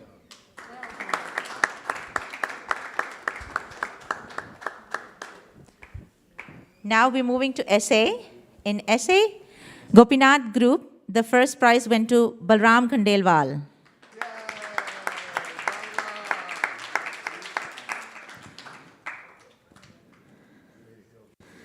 And the second prize went to Balram Chilmbrolu.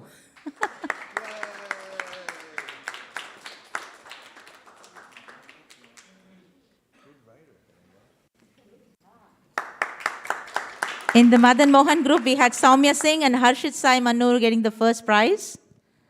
The second was Nimai Goswami. Third was Gauranga Dasari, Jatin Ram Avula, and Jayant Krishna Avula. Do we have any of them here? And in Kaishora group, we had Ishan M. Khanna getting the first prize. First prize.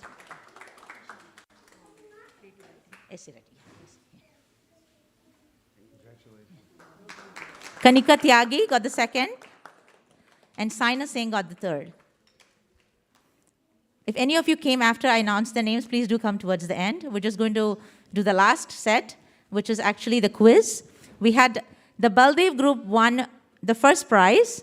The Baldev group had four of the kids, Gaurika Verma, Ambarish Budaraju, Arushi Gurram, and Ishan Khanna. So all of you can come. You're going to get your first prize.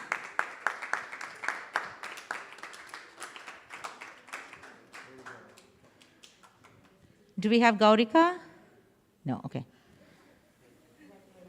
The second group, Subhadra group got second, and we had Keshav Patevar, Prahlad Satish Kumar, Anvi Amit Kshirasagar, and Gauranga Dasari in that group.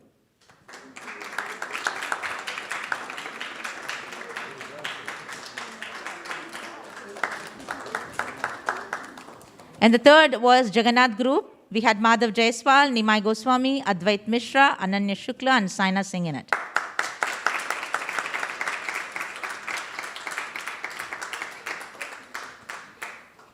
And the other kid who participated got a consolation, Nitai Goswami, Soumya Sudarshana Ganji, Sanvi Singh, Harshit Sai Mannaru, Anya Tomar, Atharva Singh, and Kashvi Popat.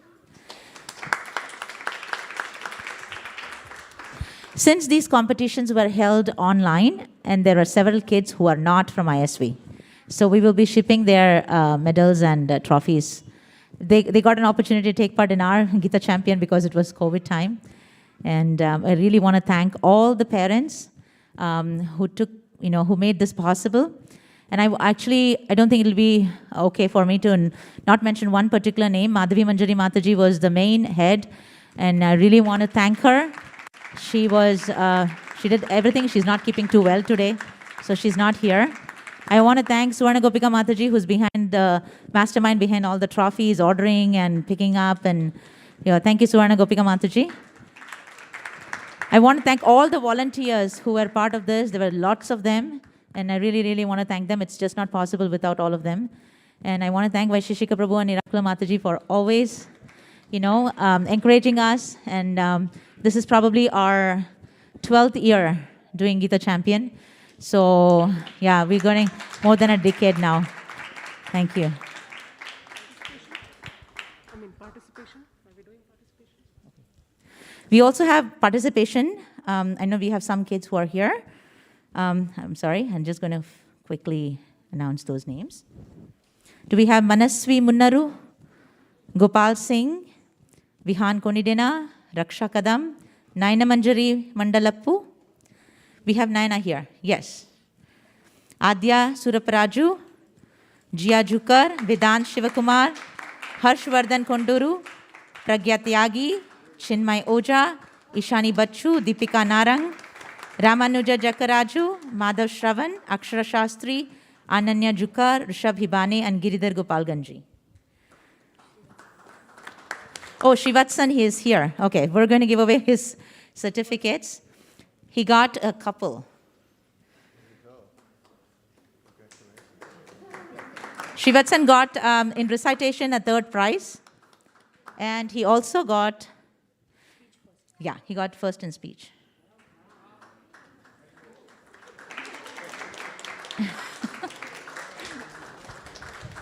Is there anyone that did not receive and who came in late? Okay. Thank you all so much. Hare Krishna. Special thanks to Sukeshri and all the organizers. Haribol.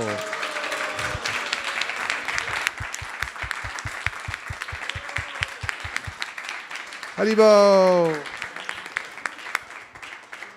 Now we have a couple of announcements and then prasadam. So the first will be from Bhakti Community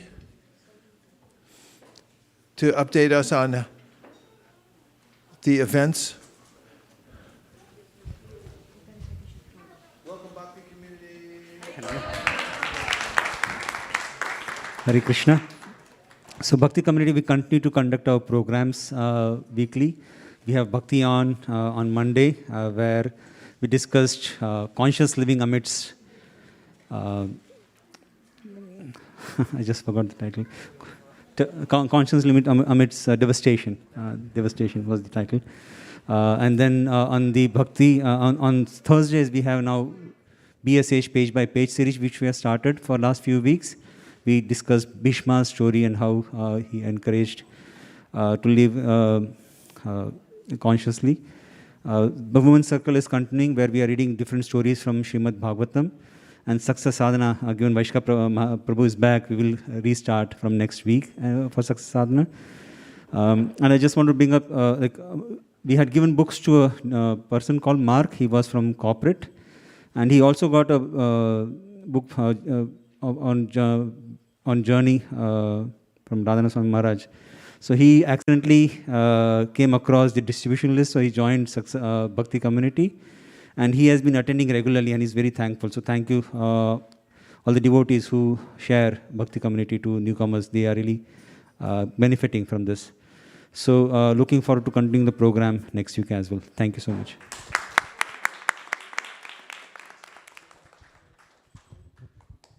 Now we have our announcements for the Sankirtan team from Malinjay Vidasi.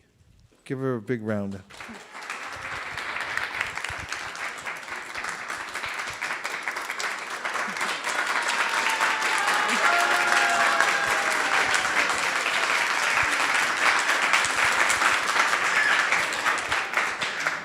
Hare Krishna.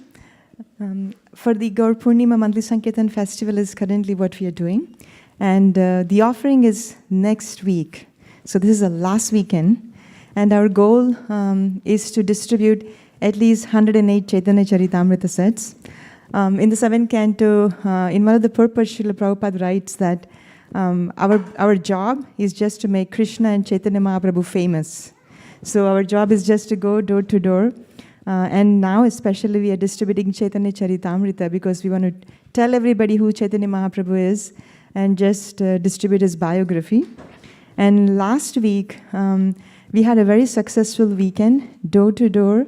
We distributed at least 17 Chaitanya Charitamrita sets.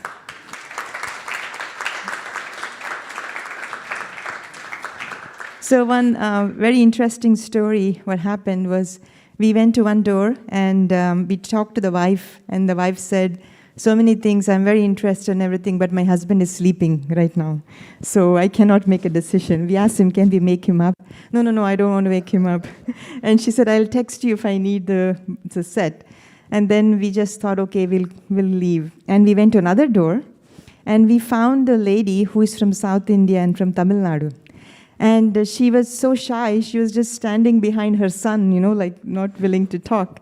So we thought that, maybe she may not be able to make the decision, and we assumed that she will not take the set. But Sundar Prabhu, Sundarananda Prabhu was there, and Sukeshwari was there. Sundarananda Prabhu said, no, let's talk. And he started talking in Tamil. And he just explained very briefly who is this Chaitanya Mahaprabhu. Is a great saint who came to teach bhakti, very simple and everything.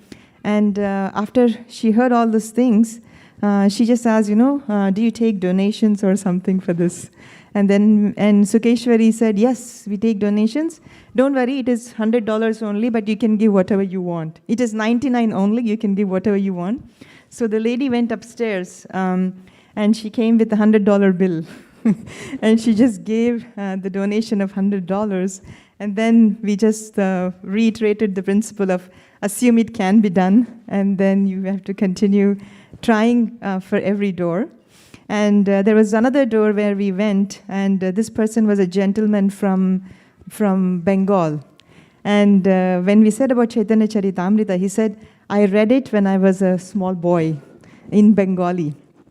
And he said that his father is from Vaishnava family, but his mother is from the Shaktiya family. So there is some difference. So the Vaishnava tradition has not continued. But he said, I'm very eager to start reading this Chaitanya Charitamrita again. And we gave him a Chaitanya Charitamrita, and he asked how much donation should I give. And we just said, keep it under $1 million. And then he said, oh, that is true. I'm getting Chaitanya Mahaprabhu home, so how can I put a price tag on it? That's what he said. Very, very sweet gentleman. He's actually a research scientist at Stanford University. That's what we found out. But he took a Chaitanya Charitamrita. And almost every door we knocked, everybody took a Chaitanya Charitamrita, except one or two, which I'm sure we'll take later. So this is the last opportunity, because after this we will lock up all our Chaitanya Charitamritas and we will not have an opportunity to distribute. So please, these are valuable, so please take them.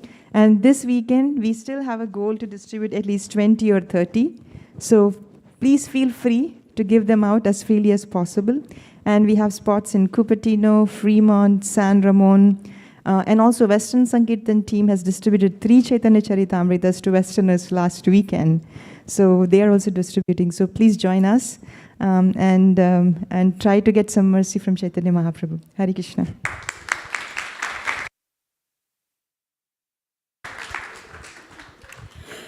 When we were in Vrindavan, we went to Krishnadas Kaviraj Maharaj's samadhi, and Prabhu was doing puja so that the yatra, the yajna, would be successful. And as he was sitting there and the words were coming out of his mouth, the pujari put Krishnadas Kaviraj's garland on him. So we took that as a very auspicious sign that your goals will be met and smashed.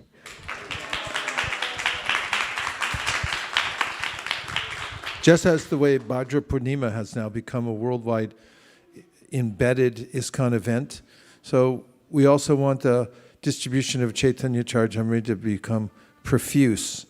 And also a main goal for our entire ISKCON society. So that's what we were praying at the Samadhi of Srila Krishnadas Kaviraj Goswami when the garland came out. Actually, lucky thing is we got it on film that it happened. It wasn't set up, we weren't expecting it. Nirkula was brave enough to smuggle the garland home. That's what we're trying to do. That means that we'll have 3 major points during the year. That's up to Gaur Purnima, we'll have Be a Gardener, then we have Bhadra, and then we have the Live to Give campaign. So instead of one campaign at the end of the year for everybody, there's 3. So everybody can help to make the Chaitanya Charitamrita more famous. No one will mind, especially Srila Prabhupada, since he painstakingly brought that out and wanted it to go out to the world. It's unprecedented. So flood the world with Sri Chaitanya Mahaprabhu's teachings and the Sri Chaitanya Charitamrita in every language. Okay? Say yes. Say it a little louder though. Haribol. Sharira Vijaya Jodendriya Taheka Jibe Pele Vishaya Shagare Dharma Jedit Vayati Loba Moisu Durmati Take jeta katita samsare Krishna Bodha doyamoy Kori bari jihwajay Shaprasadana dilobai. Can we get cardinal? Jayanam vitapao Radha Krishna Preme Dako Sri Chaitanya Nitai Preme Dako Sri Chaitanya Nitai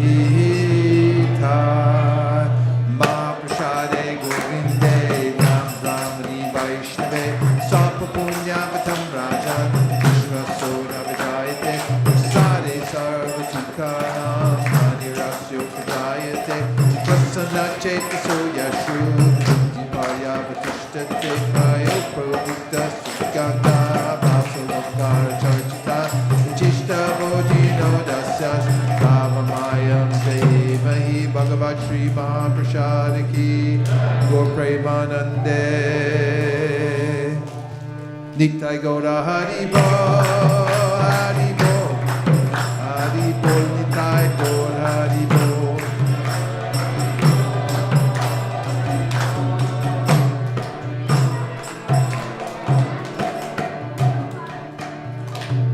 Please come take prasadam. Hare Krishna. Where is it?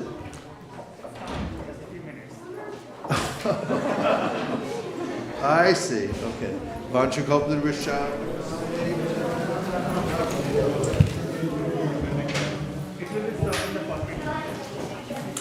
Prasadam will be ready in 1 minute and 59 seconds. It'll be served in the picnic area just outside. Hare Krishna.